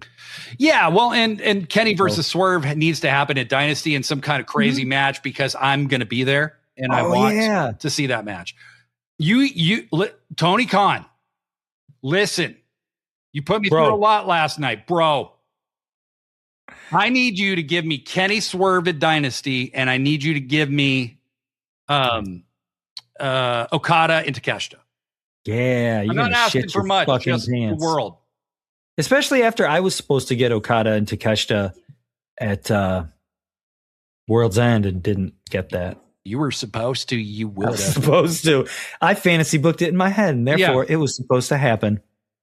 Speaking of a match that I correctly fantasy booked. Uh-huh. Tekla. Yeah. The AEW Women's World Champion faced Chris Statlander in a best 2 out of 3 match. This is a really good match. These two beat the living shit out of each other. Tekla's entrance was really cool. Tekla also, her antics were hilarious. Tekla's fucking awesome. When she was like beaten up and she was could barely breathe, but she started doing a little dance in front of the camera. Yeah. It's like the whole time, dude. What is happening right now? I love that she calls everybody baby. Yeah. Oh yeah. Oh baby. Yeah. Yeah. It's great. Yep. Yeah. Tekla's fucking cool as hell, dude. I remember Joshi told me to watch a Tekla match in Stardom that had just aired. And it might have been her versus Mina in Stardom. And Mina's sitting on the top rope, but she's like leaned back, and Tekla's like, "You need to sit up for me, baby." Okay. And then she like throws her off the top rope. Like, she's great. Incredible. I know I've mentioned this, and I mention it every fucking time we talk about Tekla, but I'll mention it again. I had a couple buddies over for All In, and they're not really wrestling guys. And Tekla came out, and everybody just sits up. Everybody pays attention because Tekla's that fucking cool. Tino says, "Don't you dare speak ill of Reba." All I said was that I don't think that her accent is actually real because nobody actually talks that way. I don't know anything else about her. She might be a fine actress, comedian, and songstress. Yeah, I honestly don't know her music super well, but I respect Reba. It's country. I don't mean, she's made a career for a really long time. She's doing something right. I don't know. Tekla, getting back to the real focus of the conversation here. Tekla is fantastic. She's super amusing. Like I said, when she was like dazed and she was like, "Oh, that's right. Look at me." Like, dude, it's how long has she been around? Not even a year. Not even a year. Not even, you know what? It's not even close to a year. Like, she appeared after Double or Nothing last year. There was a point where I think Excalibur said that Tekla's only been pinned twice. Yep. So what you're asking tonight is that Statlander not only gives her third defeat, but also her fourth. And it's like, I love that perspective, that just like, yeah, dude, like this lady's tough. You're going to have to beat her. You got to beat her 2 times. It's going to be tough. I am tired of this slander. I don't even know what that means. Well, Reba McEntire. Oh, come on. Jesus Christ. I was like, Drew McIntyre, what the fuck are you talking about? That Dad Rock podcast is looking distant to me now. Blurry Line said, I think that the lack of having any comprehension of what he's talking about is more of a Dad Rock thing, if anything else. Oh, that's true. That's true. Blurry Line 7 with the correct point that Tekla pisses excellence and skates along on a 7-foot ego made of diamonds. Absolutely. Fantastic. Tekla is charisma personified. Yeah. And Cowdog Games says Tekla is a part of the big 3 right now for AEW in the women's division. It's Timeless Toni Storm, Mercedes Moné, and Tekla. Absolutely. Blurry Line, yes, I will get you the invite to the Dad Rock podcast. I guess we're doing that one. All right. Okay. Now, look, Statlander was great in this match, too. These two really did beat the shit out of each other. Yeah, I'm sorry, Chris Statlander. They laid the shit in. The unfortunate reality is that, one, the crowd wasn't pro Stat. They were split at best. No, because Tekla's so fucking cool. And when you have somebody ride into your promotion that literally everybody connects with almost immediately, whether they're a heel or a babyface, you change course. I think Statlander has come a very long way in this first title reign that she had. I know some people were disappointed in the finish. Some people thought that the third fall was booked kind of lazy because of the interference. Yeah. Tekla's going to win that way because she's a heel. Yeah. She never wins legitimately. She has to cheat because otherwise she just becomes cooler and you want people to boo her. Yeah. Yes. That first lariat Stat hit Tekla with, it's like the first move of the match. Good God. Yeah. She nailed her. I mean, they laid it in together. And now they need to move these two away from each other. It's Tekla's onto somebody new. I don't know who that's going to be yet, but getting Stat away from Tekla is definitely the best thing for Stat at this point because Tekla's presence is just way bigger than Stat's right now. It's too much, yeah. When Stat was ragdolling her, when she's in the corner and the breaker boards are like on the side and she's just like bam, bam, bam, bam, back and forth. And it's like, God, she's so fucking powerful, dude. I mean, it probably helps that Tekla's a teeny weeny little lady. Yes, but she's the 5-foot giant. These two are going to have like 12 more matches over the next few years. Totally, blur your line. I think that's probably true. And they're perfect for each other. They're the exact inverse of each other. Yeah. They really are. Yeah. It's cool. Yeah. It's very, very cool. Jet Speed and Mystico defeated Mark Protokata to become the new Trios champs. I was wrong about this, but gladly so. Yes, same here. So on Collision, just before this, Swerve had a little interaction with Kevin Knight, that basically said, you're not enough of a killer to be on top. Like, that's why you're not winning these matches, these big matches.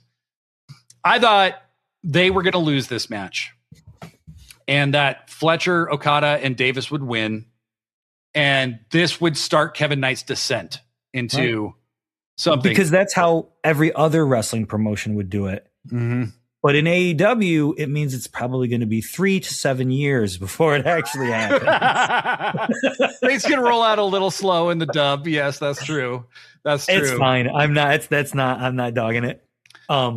People are calling the trio Mysticock. That's fantastic. Which is absolutely amazing. So yeah, I was surprised. I mean, not surprised that the match was awesome. Loved that Mystico or that Kevin Knight and Speedball came out with the masks. That was cool. And they kept them on. The matching, all three dudes wearing matching gear, and they lost the belts with Hangman and they won the belts with Mystico. So does that mean that Mystico is better than Hangman? Yes, it does. No, it was cool. Like we've talked about it a lot, that like a trios belt is cool when it changes hands a lot. It's cool when it's a weird belt that weird teams that don't make sense are holding it. So I was overjoyed by this ending. Yeah. And so when they won, they win with a big UFO splash. There's also one of the greatest moments in professional wrestling history happened in this match. And you need to give me a lot of wide berth to get this one, get this one home. Okay. Yeah. So the moment comes that everybody's been waiting for, where Okada and Mystico are just across from each other.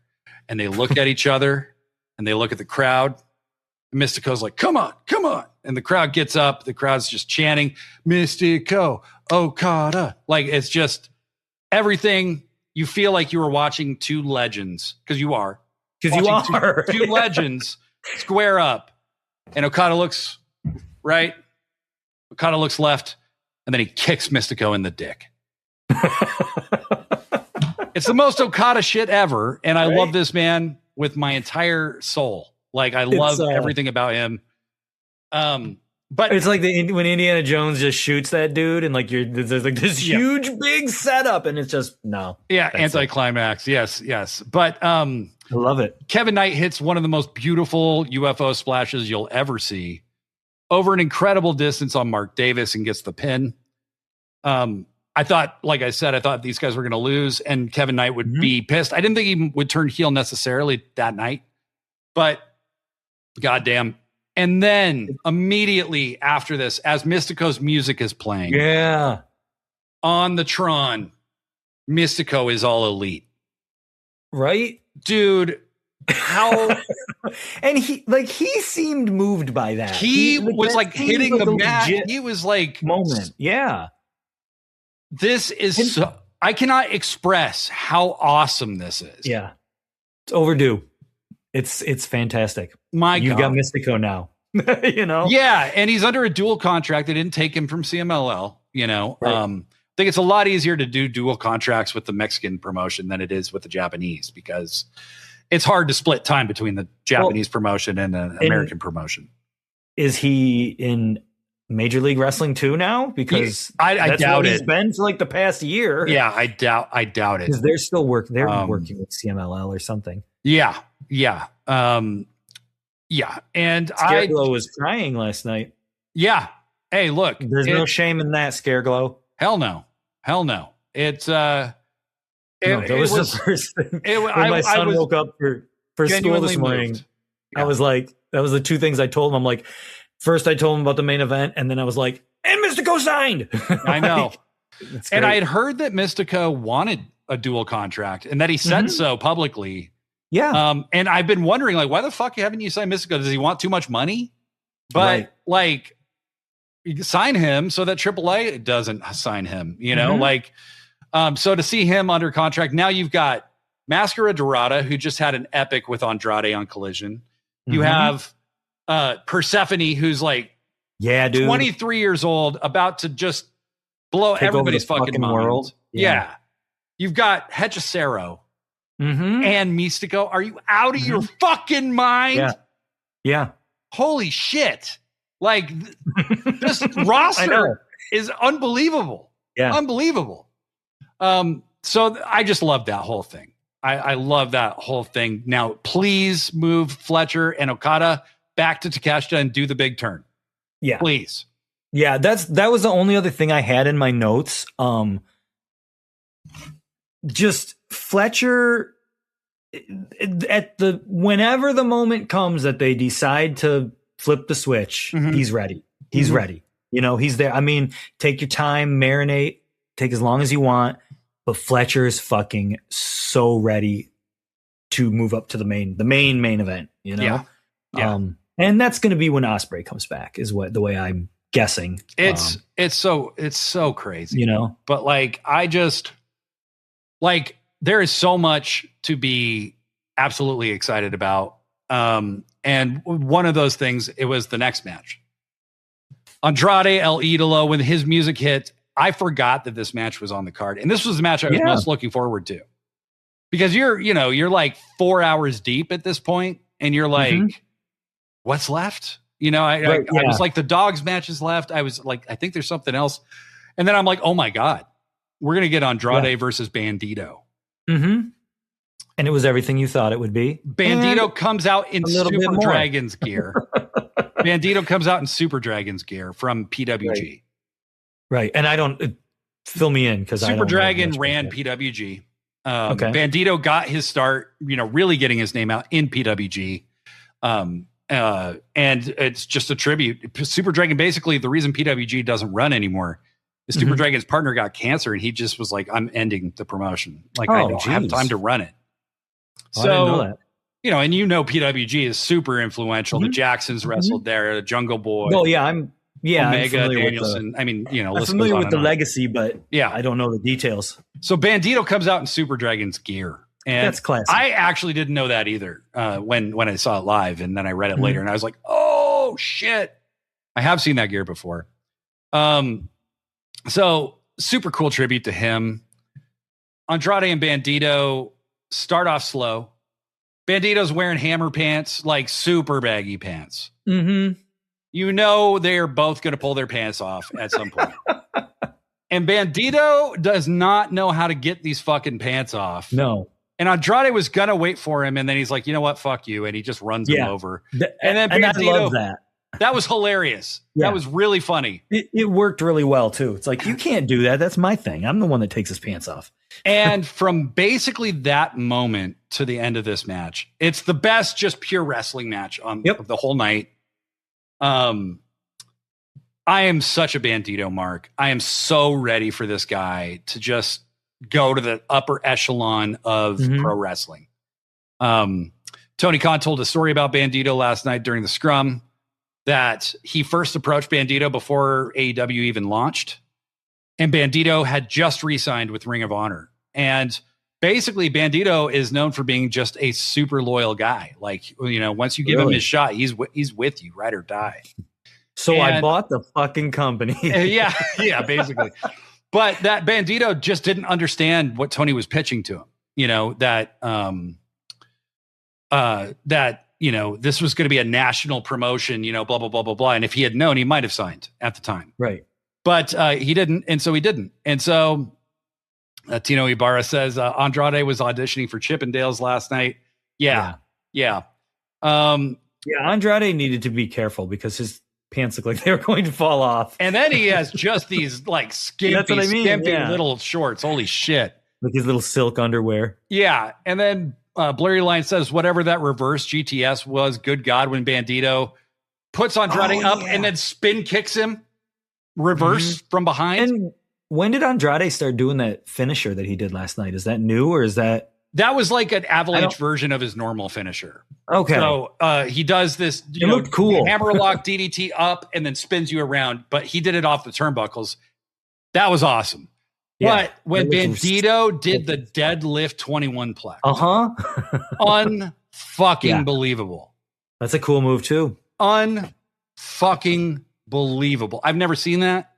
Andrade had to help a lot. I mean, there's no man on earth that could lift you against your will like that, you know? Right. But like, they were so good together. I can't wait to see more of them together. TK, if you want to run that back at Dynasty, I'm okay with it. That was a great when. Yeah, my blessing. What was it? Yeah. Collision or whenever. I think it was Collision a couple weeks ago, and Bandito's just like, I need a match. Who wants to fight me? Yep. And the crowd didn't argue. You know, you don't need to have a big build up for that. Just throw those two in there. You can't argue. I mean, it's Bandito and Andrade, for Christ's sake. The two best luchadors probably in the world at the very moment, you know? Sure. Unbelievable. And fuck you, mama, 2 times. Andrade has been super impressive since his comeback. He has. Yep. He's been incredible. Big time. So I just amazing match. And I was bummed that Bandito lost in the moment, but I really didn't mind. It's like the only thing I don't like about Bandito losing is he's the Ring of Honor champ. I felt like when it wasn't for the title that he was going to, that was kind of indicating he might lose. So yeah. I just feel like if you're you got to either defend it now or something, because I agree. You know, just because it's my own specific rules that I have in my head. Yeah. And I'm right. Yeah. So there you go. Fuck you. Yeah. Yeah. I get it. What's the next match? Next match. The Dogs. It was Darby, Roddy, and Orange Cassidy versus the Dogs. They're in Orange Cassidy's entrance. They showed a found poster for Roddy Strong that said you can get a $15 gift card if you find Roddy. And then Roddy came out and Orange Cassidy gave him a $15 gift card because he found himself. And I That was good. That was cool. Orange Cassidy, and then Roddy throws the gift card away. This is a really good match. It wasn't a come down match at all. It was just a really, really, really good match. Just really, really, really fantastic. Blair Line says, surely Andrade has an ROH title shot now. I would think so, right? Yeah. Fuck you, Mama 2 times says another questionable booking by TK. Are you talking about Bandito and Andrade, or are you talking about the Dogs? And I don't know if it's it's not questionable to me, but I get it if people. Yeah, if you didn't like it, I get it. Yeah, totally. But what I had noticed up till this point, and Blair Len and I were talking about this last night, was that so the Dogs versus OC is what you're talking about. So what I would say is that I felt a lot of heels had won to this point. Like, in almost every big match, the heels won. Like, crazy. I mean, just like AEW just doesn't usually do that. Right. And so once you get to this match, the baby faces win, fine, you know, but you're like, this match wasn't like big stakes match. So Hangman must be winning, right? Right. No, I never thought that he was winning. Maybe a little bit of me thought that was winning. I was just hopeful that he was winning. Okay. I don't know. So this match was good though. I mean, I don't want to overlook it. I don't have a lot to say about it. I don't know. I don't have an opinion on the Dogs. Gabe Kidd is winning me over. I'll say that. I used to I wasn't sure if I like Gabe Kidd or not, but I like Gabe Kidd. I think he's cool. That shit he did in the scrum when he was like, fuck New Japan, fuck the old young boys, fuck you, fuck you. Yeah, dude. Like, okay, that's it. I'm in. Like, that was great. And that motherfucker hits people so hard. Yeah. And everything he does looks so unsettlingly real. And that is what I think I didn't like about him at first, but that's what I like about him now. And I like those guys as a team so far. They seem cool. Yeah. So Gabe Kidd doesn't understand skateboards. No, because he got hit in the back of a fucking head. Yeah. No, I already skipped to the finish, and I'm just getting into my philosophies on. Yeah, you did great. Thanks. Yeah. Stay Puft Marshmallow Man didn't make any deals. I don't even know what that means. Well, remember he showed up as the Stay Puft Marshmallow Man. The Hangman did in that match on Rampage, like forever ago when they were the Ghostbusters. Oh yeah, he didn't. What does that mean? Was that how? Okay, never mind. What does that have to do with anything? Yeah, I don't know. All right. Well, Phantom of the Shivani never made any deals. Yeah, I don't know. There you go. If they're just going to hand wave it away, then why do it in the first place? Because they're not going to hand wave it away. They're going to have an explanation. Maybe, maybe not.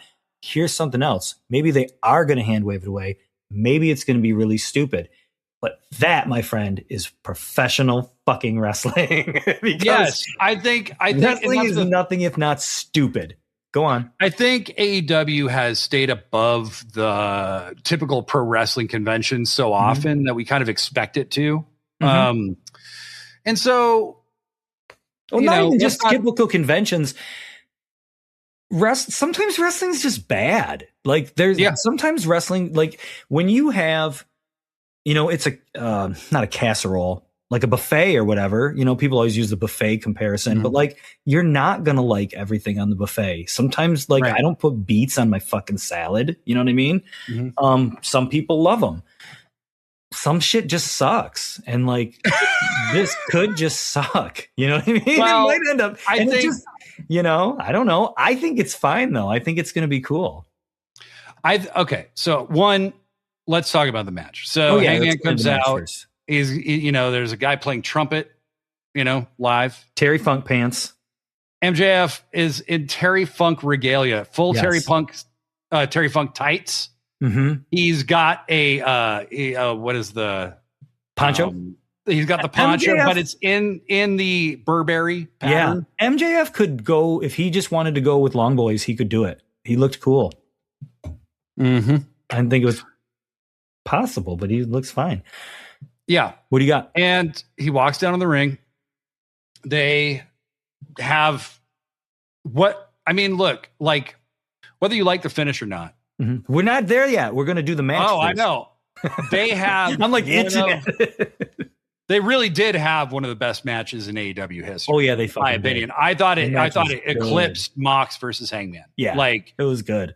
MJF especially, like that dude put his body through hell in that match. He's so good at like making the 10 count like just before it calls 10 and doing this like over the top like Looney Tunes like scrambling to get back in, making his fucking all of his expressions are just fantastic. MJF's killer. Go ahead.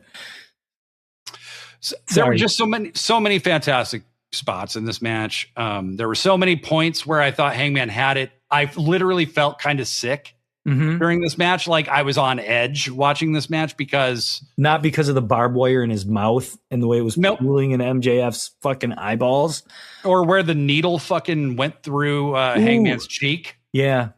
We could do a whole podcast about whether or not we ever need to see that again. Holy shit. That's so gross. I don't have a thing with needles, so I can get through it okay. But man, a lot of people didn't like that. Oh, I bet. It was gross.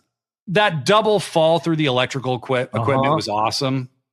And MJF just outwitted Hangman. At the end of the day, it seemed to me that Hangman was overconfident and MJF wasn't taking it seriously enough. And then the ending was very smart. I did not come up with this. And as much as I would love to lay claim to this, Hangman chose to put a dog collar on himself and MJF. And you might say that he hung himself with his own rope. But yeah. And I wish I was smart enough to come up with that. Yeah, it was his hubris. It was his he was not hubris, but he was just too much go get him, too much gumption. I think this had to be a write-off because Hangman got beat clean by the rules of this match. He didn't. Nobody came down and beat him up. Nobody came down and distracted him or anything. He just lost. And when MJF clears everybody out of the way and stands on top of Hangman. Dude, that was fantastic. On top of the stretcher. When the smoke clears on this and we see how it works out, maybe it's going to be a terrible thing. Okay. Maybe this is, AEW squanders this golden opportunity. I don't think so. I don't think so either. The more I thought about it, the less I think so. I was worried. And Blurry Line was making this point in the chat, and I just want to give it a shout out. Because I just want you all to know, we're all going to talk about how everybody's commenting here. Okay. We're not going to skip over anybody. This is the point of this particular episode, but it's a lot. So, Blurry Line 7, I think it was a really dumb thing to do considering what Hangman means to the fan base, but I'm open to them trying to fix it, but I feel like I have to be won over rather than giving them any benefit of the doubt. I think that's true. It is on AEW to make this work now that you've done it, right? I think Hangman's maybe his wife's having another kid. I don't know, but I think he's going to take some time off. I love Hangman Page. I think keeping the guy most associated with the climb for the title away from the title is kind of crazy. Okay. And when I say that, I mean, ballsy / stupid. Like, I'm not sure. Okay. Because I don't know how it's going to play out yet. Right. Now, it used to be a joke about WWE when they would say, let it play out, because WWE told their fans to let it play out for so long. And it never, but there was never a story to play out. Like, it's not the case with AEW. It hasn't been the case for 2 solid years. Right. Okay? They did this with Cody, but I would caution people to remember Tony Khan had not yet taken the booking power all for himself yet. Okay. Like, this was a Cody Rhodes thing that he did because he was trying to prove to the dirt sheets he wasn't going to put himself over. And it also never got the chance to play out. We don't know where that could have gone down the road. Cody certainly wasn't willing to go in the directions it could have played out. No, it didn't seem like it. And that's too bad. That's too bad. Yeah. But I do think that there are a lot of potential possibilities. And I think by having Hangman not be in the thrust of it, you clear the space for a lot of other people. I think the big thing that got me was when they did that fake scrum, that conference thing that I know that did not, a lot of people didn't like that. Yeah. But the whole takeaway from that, to me, 100% of the takeaway was, who is Hangman without the world title? And you hear a lot of things about you can't love someone else until you love yourself. Okay. And that rings in my head when I hear them saying, who is Hangman without the title? If you love something, set it free. All these cliches and platitudes and whatever. But I don't think that they just willy-nilly threw this stipulation out there for no good reason. I don't think that this is one where they're trying to figure, how are we going to get there? They know the ending, presumably, because it is a big, huge, crazy, bold storyline and a weird direction to go in. And unless you have the ending finished out, it might fall flat. I haven't seen that happen yet. Zero reason to do this unless you know where unless you're you going. Know the ending, right? It's like, so that's why I have faith. What is the wildest, craziest shit we could possibly do? It would be this, right? I do have a criticism. Okay, so for a long time, I felt that the people who were upset about Hangman losing the world title were kind of getting a little ahead of themselves, right? Because I thought, you can give it back to him. Max can have a shorter reign. Doesn't need it for 14 months. It's been less than 9 months since Hangman took the title from Moxley. And now he can't ever challenge for it again. Right. Like, that feels like if he had lost the title in this match, rather than losing it back into October or November, whenever that was, November. I think this might have gone down a little better. Might have been a little smoother. Yeah. Yeah. Sure. Because Max didn't need it till right now anyway, right? But yeah, the way they went about it was a little herky-jerky, I guess. Yeah, I don't know why Samoa Joe needed the belt ever. Because he's Samoa Joe. I mean, here's the thing, and this is a stupid answer, and I know it's a stupid answer, but he needed to get it because they didn't want MJF to pin Hangman. I mean, I know that that's like a non-answer, but like that is the answer. They were saving that for something else. There's a different plan in place, or maybe there's not, and maybe it is just simply a matter of, hey, you know what? Samoa Joe deserved another run. Fuck it. You know, I don't really know. It could be. It's a minor thing to me. Like I do agree with you. It could have been a little smoother, but I think it's sometimes things aren't smooth, you know? Yeah. Yeah. And no matter how you feel about it, and if you're going to take a break from watching AEW, okay. Mm-hmm. Like, I mean, I think that's a healthier thing to do than watch it and tell everybody how much you hate it all the time. You know? Yes, that's not going to help you. I think this is one of the best matches in AEW history. I will go that far. It was a fantastic match. Both guys killed themselves for this. Okay. Blurry Line made a point in our group chat. We're going to get to your chats here. Keep leaving them for us. We're going to start reading them in just a few minutes here. Made the point of they announced the stipulation and we were all like, please don't do this. Please don't do this. And then for weeks they saw us saying, please don't do this. And they did it. I get why people feel that way. Okay. I felt that way immediately afterwards. I'm like, what are you doing? Right. I was shocked. And maybe I have just created an echo chamber for myself where I have just unfollowed enough people, or I have curated my timeline enough to where I've just created people who feel like me on my timeline. But the reaction was not nearly as broadly negative as I expected. It was actually much worse to Ronda Rousey than it was to Hangman. Yeah. Losing. I do think that AEW has enough. Yeah, totally. And I do think AEW has enough roster depth to where they can make you forget about this for a while while Hangman's out. I think Hangman's going to, the best thing to do is get him off TV and not bring him back for a while. If I see him on Dynamite on Wednesday, I think that's a mistake. Okay. Yeah, that's fair. That's a mistake. Yeah. I think what you want, keep him off TV.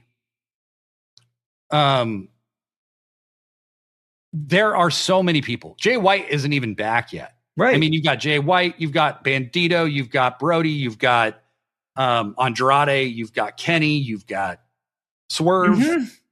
Just and I mean, so many. Okada, Takeshita, Fletcher. Well, the list goes on and on and on of people that could be the next world champion. You know what I mean? And now you don't have to. If you're worried about Hangman getting the belt back, Hangman's the main event, or Hangman's the main character, he's the protagonist, whatever. We've just taken that worry away. It's gone now. Here he is. He's on this complete other path now. I don't know. I think it's interesting. I mean, I think it's fascinating. You know, I think it was cool when Wolverine lost the adamantium. I think it was cool when Superman had the electric powers. That shit's weird, but I like that stuff. I loved when Wolverine lost the adamantium. Right? I thought it was awesome. And then I knew they were eventually going to give it back. And that's when I stopped reading. When they gave it back. Because it was the thing that was never supposed to happen. And how the fuck Wolverine got his adamantium in such a specific process. How are they ever going to get it back on him? How are they ever going to get Hangman in the world title picture? I'll tell you how. Macho Man Randy Savage lost a retirement match at WrestleMania 7, and by WrestleMania 8, he was challenging for the world title. Why? He won it. Because a live snake bit him on television, and that's how you do it. All it's going to take is a live snake biting Hangman. Crowd gets behind him. Crowd demands he gets a world title shot. There you go. Yeah. No, I'm excited. I think it's cool. I do understand, like, if you're looking at it from a story perspective and you're just like, I don't know how the fuck they're going to write themselves out of this. I mean, it is confused. Like, and it was clunky the way they got there, but it's wrestling. That part I can say it's wrestling. Like, there was a thing this is years ago. Do you remember years ago in WWE when CM Punk had to shave his head and he started wearing the mask? And I don't even remember who he was feuding with, but Ray. who was it? Ray? Right. I think it was Ray. And didn't he introduce, he was like, and I'm going to shave my head if I lose. And it like, there was no reason for it. He clearly just wanted to cut his hair. And so he just, sometimes shit's just clumsy and it gets thrown in and it's stupid and it doesn't make any sense and we don't like it. And we do hold wrestling to a higher standard now, and it should be a little bit better storytelling. But this was just a minor little clunky thing. It's fine. You know, to me, by and large, Tony has really elevated the actual art form of wrestling storytelling. I think so. For the most part. I think Hangman wouldn't just sign off on something that was clumsy and stupid. He's the best storyteller, I think, in wrestling. Put Kurt Jangle's a goddamn genius. Put that up there right now. What? Restrictions are the best art. Want to know why so much good fucking music came out of Detroit? Because we don't have any money in Michigan. That's why.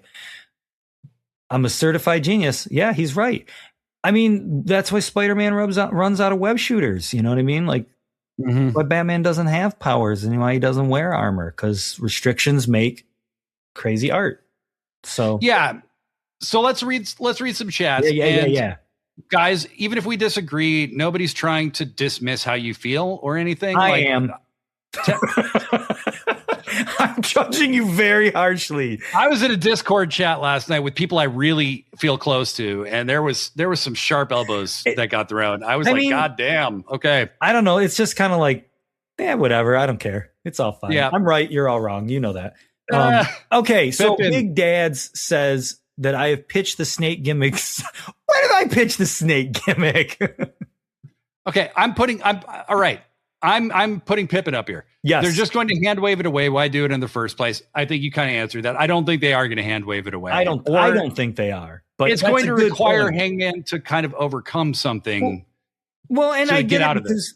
And you don't want it to be a finger poke of doom. You don't want, because that's the fear is if we go through all this and then there is a bad ending, and then right. I agree. I understand that that's shitty, but that's the risk you're running, right? That's the risk you run with every story, though, right? Exactly. Look, WCW had a fucking slam dunk. Sting beats Hogan at Starrcade. That's all that had to happen. Yep. It would have been one of the greatest wrestling stories ever told up until that time. Yep. And they blew it. They absolutely blew it the day of the event. The greatest story. They had it. It was right there. We'd be remembering WCW completely differently. They just stuck the landing. That's all they needed to do. Would. And Hogan talked them into blowing it. Yep. The day of the show. Yep. Tino says he said he wouldn't challenge, but could someone call him out? Oh, that's interesting. Champion could challenge him theoretically. Yeah. Okay.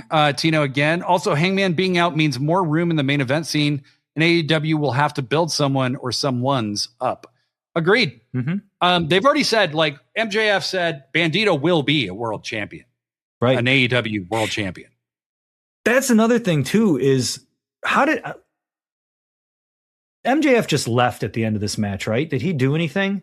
Because remember at the end of that match, stood on Hangman's basically dead body. That's what he did. Yeah. Okay, well then forget that, because I remember that he shook Bandito's hand and he was like very respectful. I guess, and then he beat him up because he's like, "Well, I true. said you're going to be a future world champion, so I got to kick your ass now, right? Put you out." MJF's on this different run too. That's the thing, is we always look at Hangman as the main character, but like MJF's kind of the main character too, and this run with the belt is very different than his last one, and he's doing this whole respect thing now, where it's like he's wrestling in House of Glory and like all these other different companies, defending the belt, having these like great matches. He's like an old school traveling champion. Last night, did you notice how many times, probably like 7 different times, they were like, "Oh, MJF, he's one of the best in this business. He is the world champion. He's the pinnacle. He's a piece of shit, but he's the best wrestler we've got." They kept going on about how skilled he is and how talented he is. And like, I know that when I was in the crowd when he won the belt in that 4-way, And that dude got, other than maybe Tony Storm, he got the biggest pop of the night, and he's the bad guy. So there's other things going on. There's other things afoot that I don't think we're fully. Yeah. I think Will Ospreay is going to be elevated to. I think Will Ospreay is going to beat MJF and take that title at All In. I mean, that if I were to guess right now, that's what I would think. And then he feuds with Fletcher next year. Could be. And Fletcher takes it. Yeah, exactly. Pippin, the match itself was a classic. It was. Yeah, it was. And when the dust settles on this and we know how we feel about where this went, I remember specifically last year, Swerve versus Moxley main evented Double or Nothing. It main evented Dynasty. And Swerve had won the title of the previous year at Dynasty. And the Bucks interfered and cost Swerve the match. And I remember the uproar. Okay, it was huge. It was really loud. And we would never have gotten to Y'all In with Hangman winning the title if they had given it to Swerve right then. And Swerve was also injured, by the way. You know, and he worked through the entire summer being injured so that he could do All In. We're not privy to all the stuff that's going on, you know? Fuck you, mama, 2 times. This match was great, but the most questionable of bookings until I thought about Hangman being in the C2 or him taking bookings in CMLL and NJPW. Exactly. That would be sweet. There's tons of things he could do. And we just don't know what they're willing to do or what they've thought of. That's the thing. And it's also, we are going to find out something on Wednesday. You know, like something. It may not be very much, but we'll see a little bit of something. Blurry Line 7, if MJF had to surpass his best previous hardcore match because they won't show it, it was a Punk match. Yep. Absolutely. Right. And he did surpass it. He did. Yeah, dude. I mean, honestly, MJF syringe. MJF and Bryan Danielson had the best Iron Man match I've ever seen. Yeah, okay. Good. MJF and Hangman Page right there with Swerve and Hangman Page for best Texas Death match I've ever seen. Right there with Moxley and Hangman for best Texas Death. I mean, this guy is unbelievable. When Hangman hit him with the skewers. Oh God. And is it Excalibur or Shivani's like, oh, he just had his hair did. It was Shivani. Like, that's fucking awesome. That was so funny. The needle spot was next level, and it needs to be the end of that spot. Yeah. You know who didn't like that spot, and I could tell, was Bryan Danielson. He did not like that spot. He goes, I can't look at this. He goes, there's kids in the audience. Like, oh yeah. He even said, after this match, I think we need to put a moratorium on Texas. He said Death. it? Oh. During the match. Yeah. Like, the needles. Yeah. I don't have a problem with it, but yeah, it could go away. It's a lot. And I imagine they've dipped into all of, I mean, where else can they go, for Christ's sake? Yeah. I don't want to know. That's the thing. I don't want to know. Like, I don't go any farther than the needles. Yeah. The Scare Glow. I've never been so wrong about pay-per-view outcomes, and I love it. Fuck my ego. AEW for life. I'm with you. I'm with you. That, yeah. The longer that I've had time to get away from it, the more I've been like, I see the possibilities. And I still think whatever's going to happen with Hangman, one of my very favorite wrestlers in the world, whatever's going to happen with him, he would not sign off on this if he didn't know where it was going and think he could do something good with it. And this guy has never disappointed me. That's why I keep bringing up all those little platitudes, because whether it's whatever his real name is, whether it's Tony Khan, however much conjunction there has been a path for this character since day one. And they, I don't know how far what the original path was, but it seems as though they have been following this path since day one. So yeah, I think they know where this character's going and what he has to go through to get there. So I'm excited no matter what. Well, and I think Hangman's their big reason business was up this year. So too. I think, and so it's not like they're giving up on Hangman, No. Of course, that stipulation had to say he's going to WWE, which I think is hilarious. Like, no, he's not. No. Like, that is the not what's happening. The stipulation is proof they're not giving up. No, if anything, right. And this stipulation could have worked for Cody, but he wasn't willing to do what would have been the most interesting thing for him to do, which would have been to turn heel. To turn heel, which would, and go back on it, would have been a great move for him. Yeah. Skewer Universe. I saw clips of them getting the dog collars out. That's a big fuck you to a certain someone. We can only hope. Blurry Line 7. One change could have been made that is a lot more palatable if MJF had been the one to mandate the never challenge again step. Sure. Yeah. Sure. I think they want to show that Hangman is being stupid. Like, right? I think they were trying to show Hangman's arrogance. Like, even during that press conference thing, which I didn't think was as bad as a lot of other people did, but like, it was just when Hangman was blustery. He was arrogant. He said, "I've mastered Texas Death. You know, I have been in it more than anyone else. You know, it is my signature match. I've only lost once and now twice." And he got way too confident, and MJF goaded him by looking like he wasn't taking it seriously. And then it was like, he took it real serious. That's MJF's thing with this run, man. He's like, he's proven to you that he's the fucking man, you know? Because Hangman just doing it to himself makes him look so dumb. I think there is truth to that. Kurt Jangle, this match read, I'm not sure what you mean, but maybe you're giving credit to us for reading this match so brilliantly. I'm sure that's what he's doing. I can guarantee you, if I know Kurt Jangle, he's complimenting the two of us. Kurt Jangle, this match was pride versus ego. I think that's very true. I think that's fuck you mama 2 times. The blood on the lens is one of those beautiful mistakes that makes a picture a masterpiece. I agree. Fucking wrestling. I agree. Beautiful. Hangman hitting the camera on the way down and leaving a huge blood stain. And then them sticking to that shot. Mm-hmm. And MJF standing on top of him on the stretcher with the belt in the air. Mm-hmm. That's cool. Yep. Blurry Line. The other thing was something I said last night. I think Hangman going for other singles titles is a bad idea now. Like, I think the TNT title was a Cody Consolation Prize. Yeah. And I don't want to see Hangman kind of treating other titles as less than the world title. He doesn't need to go for anything else. He really doesn't. He's already been the world champion. He's already, and I think he's a man on a personal journey right now. That's what I think the story is not going to be about, which is great because AEW has a lot of belts and they have a lot of stories that revolve around belts. So it's nice to not revolve around a belt, and just want a personal thing. So, Tino Ibarra, I also don't like that Hangman Cody'd himself. He's held the belt twice. Cody held it never. I agree with that, but I also think that, I will say that I thought Hangman was going to win because this was like a nod to Codying himself, and that Hangman isn't dumb. The thing is, Hangman is always portrayed as being hella smart. Okay? Like, he's the babyface who gives as good as he gets. He'll cheat if he has to.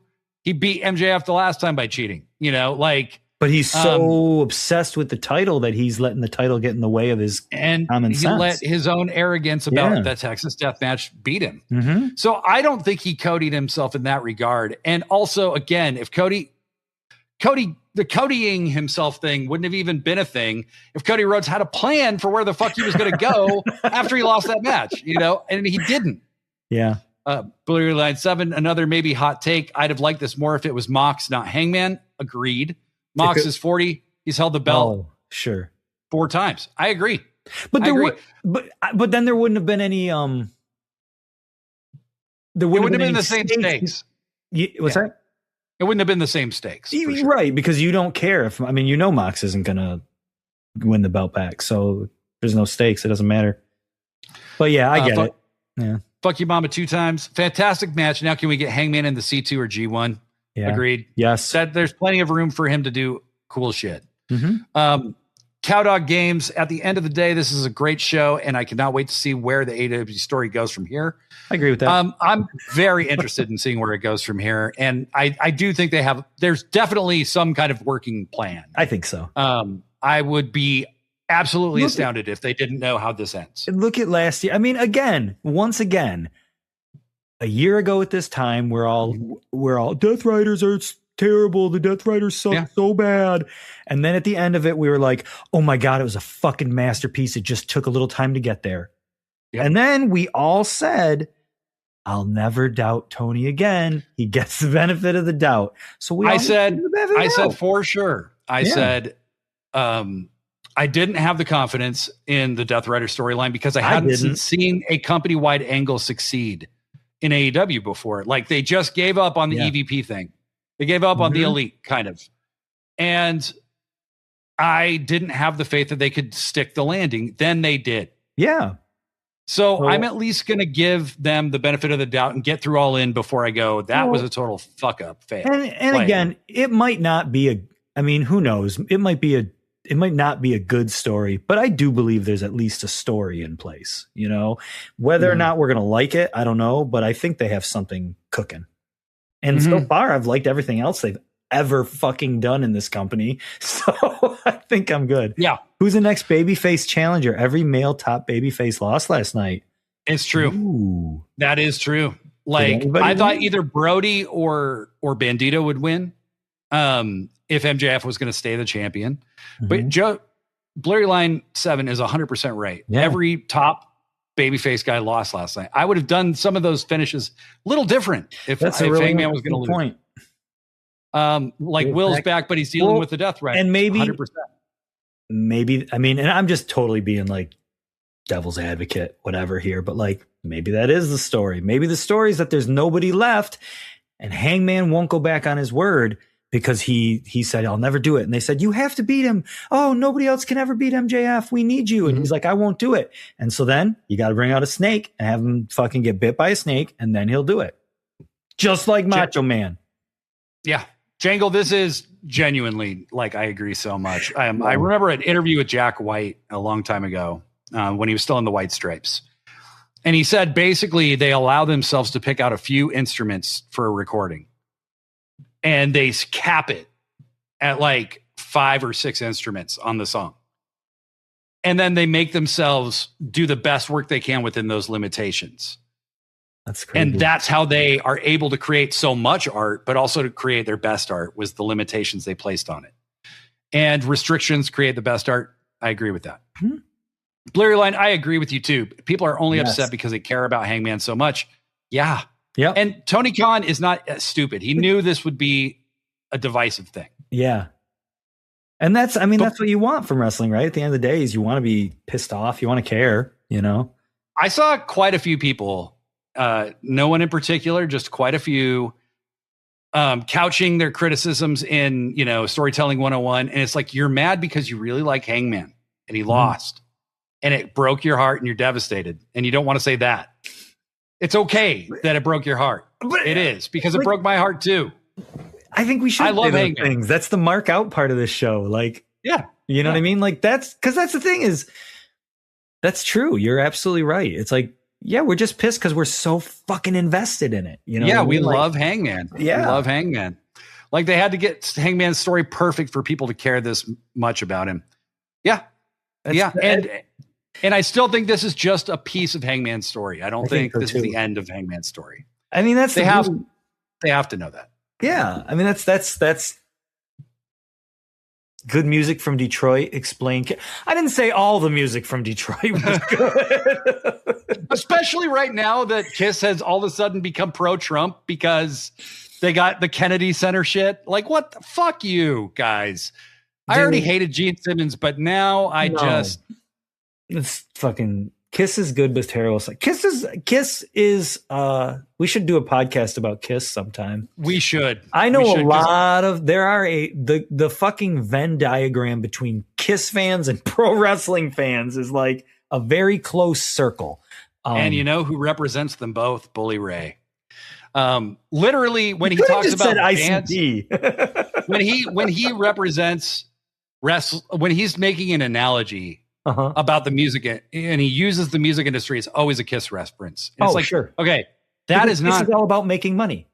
That hasn't been relevant in so long. They haven't made a new album in 25 years. No. Like, anyway. And those things don't count. At the end of the day, it's pro wrestling and it's what brought us together. So feel how you feel, and that's all right. Totally agree. Yeah. Totally agree. Absolutely. And don't listen to me. Fuck You Mama 2 times. Detroit gave us Eminem and Jay Dilla, 2 of the best hip hop creators of all time. That's true. Lots of good music came out of Detroit. Also gave us Bob Seger. God damn it. Bob Seger's from Ann Arbor, but whatever. Kurt Jankel, listen to the 8-bit legend of Zelda music and then what an orchestra does with that simple premise. Start with restrictions and create something huge and majestic. Agreed. I was telling you the other day that I was watching this Great Muta compilation. Okay. And Muta in 89 in WCW. 2 matches in, Jim Ross or Tony Schiavone is like, this Great Muta, he's so amazing. He's so great. I have a feeling he might be a contender for that TV title that Sting just won. Because Sting had apparently just won the TV title. And sure as shit, Great Muta beat him for that belt. Okay. Fast forward. Now that's 89. I wasn't watching WCW at the time, but fast forward to like 91 or whatever, when I was watching WCW and Sting won the world title from Lex Luger. And there's a Pro Wrestling Illustrated article that says Sting is the world champ, but Vader's right around the corner. He's going to lose. In both of these instances with this guy, they're booking him to lose before he's even won. And like, I can't help but see a comparison to Hangman. Like, he's at his best when his back is against the wall. He's at his best when he's at his worst. And like, I don't know. That's all. Yeah. I just see history repeating itself. There's real stuff to get mad at, and I can't allow a wrestling show to ruin my day unless they're really super fucking bad and they're teaming up with a fascist government. That's when you can let it ruin your day. That's the real stuff you can't get mad at. Yeah. Oh, Tino says Kisses from New York City. Degree. No, but isn't Ace Frehley from Detroit? Oh no, they just had the song Detroit Rock City. No, they were. I mean, they were from. No, they just loved Detroit because Detroit. They loved Detroit Rock City because Detroit was one of the first towns that really blew up for them. And Tino, you're right. I should know better, but when we're talking about Kiss, I just don't fucking care. Blurry Line 7, my counterpoint to saying that no Hangman would free up the main event scene. All the baby faces lost last night, like only heels have legit claims to being number one contender. Looks like Andrade. Yeah, it does look like Andrade. But maybe that's what they're going to do with MJF. Maybe he is going to be not quite a bad guy all the time. Yeah. That's why I called last night was the night of dumb baby faces. Fuck you mama 2 times. The Scare Glow, the Attitude Era and NWO era were completely a mess all the time, embarrassingly so. I have faith in AEW to let this play out. I am sicko. Yeah. I am sicko. I like that. It's like, very, very like Batman. I am Batman. Darby is going to take the belt off of MJF, isn't he? I'd be so happy with that. Yeah. Fuck you mama 2 times says it's not going to be Ospreay. Maybe not. Aren't they going to be in London? We always think that Ospreay's going to win it when they're in London. I always think that. They're always in London once a year. Yeah. The way the skewers flew out of MJF like rings exploding from Sonic. Very true. Very true. When Hangman like just pounds him into his head, it's so gross. I'll take a million syringes over those fucking skewers. Oh, they're so gross. Darby beats MJF doing a roll up is how it happens and all in. Right. Maybe. Right. That could be true. Because they've been teasing that like Darby's been pinned with a roll headlock. Was it the armbar or whatever he always says? I'm going to beat you with an armbar. It's a headlock takeover. Yeah. It's happened twice to Darby from MJF. So Darby's definitely owed him comeuppance for that for a long time. One of his title reigns will end that way. WWE would kill to have Hangman. They would make him a super face. They've always wanted a babyface cowboy. They wouldn't know what to do with him. No. And they certainly wouldn't let him be himself or be out. There's no fucking way. No. And plus the dude's under contract still. So they signed for 4 years, probably like 3 years ago. And Hangman's had 2 children in that time. So, one child and who knows, maybe more. He's got some time to work off from being off. So Tony's been pretty cool to Hanger. I don't think he's ever going to WWE. I'm just imagining what he would do in WWE. I'm just thinking about Barry Windham as the Widowmaker. Oh God. Barry was in such great shape too. The Widowmaker's a fucking cool name. It was a cool name. Barry looked cool. Damn. Anyway. So Blurry Line, I was doing the Dad Rock Barry Windham podcast. Sorry. No, go ahead. No, do you read it? You wanted to read it. Blurry Line 7, I will say a final piece on it. I don't get mad about hearing about WWE booking because I have zero faith or enjoyment from it. Like, I hold AEW to the highest standard because they put out a higher standard. True. And that's the thing. Like, I don't compare AEW's booking to WWE's booking because that's like comparing Picasso to, or Fast and comparing, Furious. yeah, exactly, to a Vin Diesel band that he started or something. Like, it doesn't make any sense. And that's true. Like, I remember watching a documentary on Bill Hicks one time, and they talked about how much he just went in on the South and just all in his stand up and stuff and just dogged the South so bad. And they're like, well, yeah, because he was from the South. He knew what was so wonderful about it and he loved it. And that's why he was twice as hard on it. Yeah. To your point, you know, yeah. Well, and that's like Joe Bleary Line saying that's why I think it's on them to show me something amazing. Yeah, it is. That's true. It's like, because I do hold them to a higher standard. And even though I sit here and I hand wave and I'm like, oh, it's just wrestling, but it's like, yeah, it's been this good. Keep being this good. Yeah. Yeah. Yeah. Well, and you know, Tony, I think Tony Tony wants it that way. Yeah. I think he would want you to expect that from him. Yeah. So he's thrived under the pressure for a year and a half. And let's keep the pressure on. Yeah, you know, absolutely. And that was also like your fourth last thing, Bleary Line. Skewer Universe. It does make sense that Hangman makes decisions before thinking. He didn't think before burning down Swerve's house. Oh, that was foolish. It's true. It didn't help anybody. Fuck you, mama, 2 times, Cody. Oh, you're talking about Raheem. Hangman wins the IWGP heavyweight belt and then challenges the AEW champ belt for belt match. See, that's awesome. There's a lot of ways to go here. You know what I mean? I wouldn't. Yes, that's fantasy booking. I'm going to get behind. You Tino mean Ibarra? wrestling. You mean wrestling? Not sure. Depends. I might have been talking about wrestling, or I might have been talking about wrestling. Fuck you, mama, 2 times. I am heartbroken. Hanger lost, but I'm optimistic they'll find a way back. I am too. Tino Ibarra, you mean wrestling made people feel something? Yeah. The thing about wrestling that's not. Do you remember how you felt at the end of Infinity War?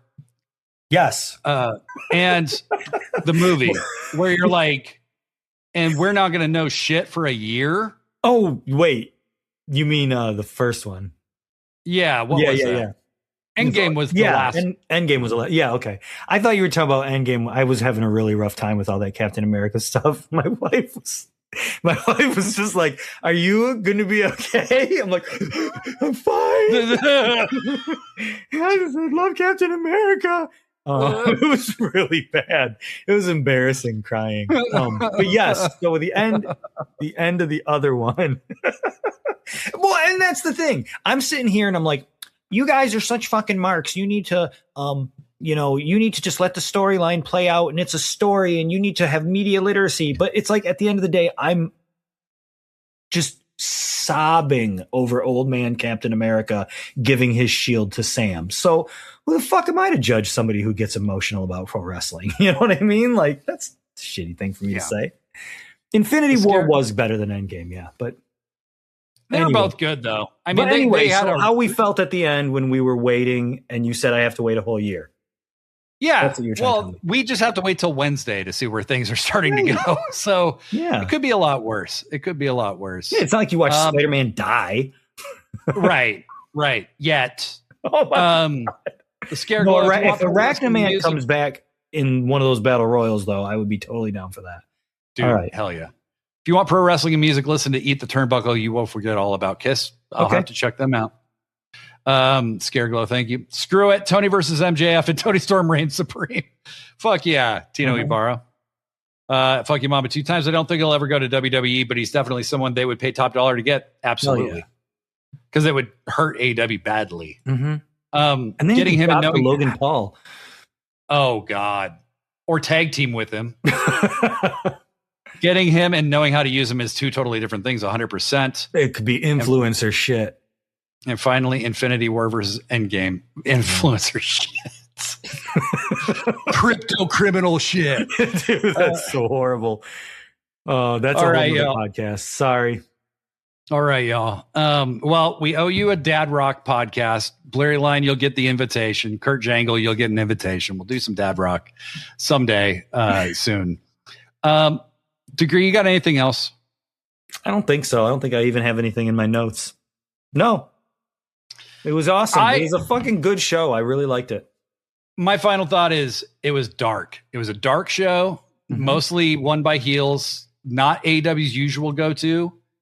But that's kind of nice to have something refreshing and different. Empire's got to strike back before the Jedi can return. Yeah. So we'll see where it goes from here. But I think we're building towards something really interesting for All In, whatever it is. Make sure you subscribe to us here on YouTube. Make sure you join us this Friday at 3 p.m. Pacific, 6 p.m. Eastern. And I put 3 p.m. Pacific, 3 p.m. Eastern on the poster today. Oops. I made it at 1 o'clock in the morning last night. Make sure you subscribe to us on Apple's podcasts, on Spotify, on YouTube, wherever you listen to the show. We love you all. Thank you so much. Professor Degree and I are starting a new podcast called Pro Wrestling Forever that will be with you real soon, sooner than you may think. So hang in for that. And it's going to be awesome. Thanks for joining us for 2.5 hours. Thanks for having me on. This was what did you say? My third or fourth guest spot? Yeah, third or fourth. Yeah. All I ever wanted to do was just be a guest star on this show. And now we have our own show. Yes, we do. So keep your feet on the ground and keep reaching for the stars, because you might be able to achieve these levels of success. That's not something to aspire to. Till next time, I'm Blade Daly. Yeah, I'm Professor Degree. Pro Wrestling Forever. Forever, forever, forever.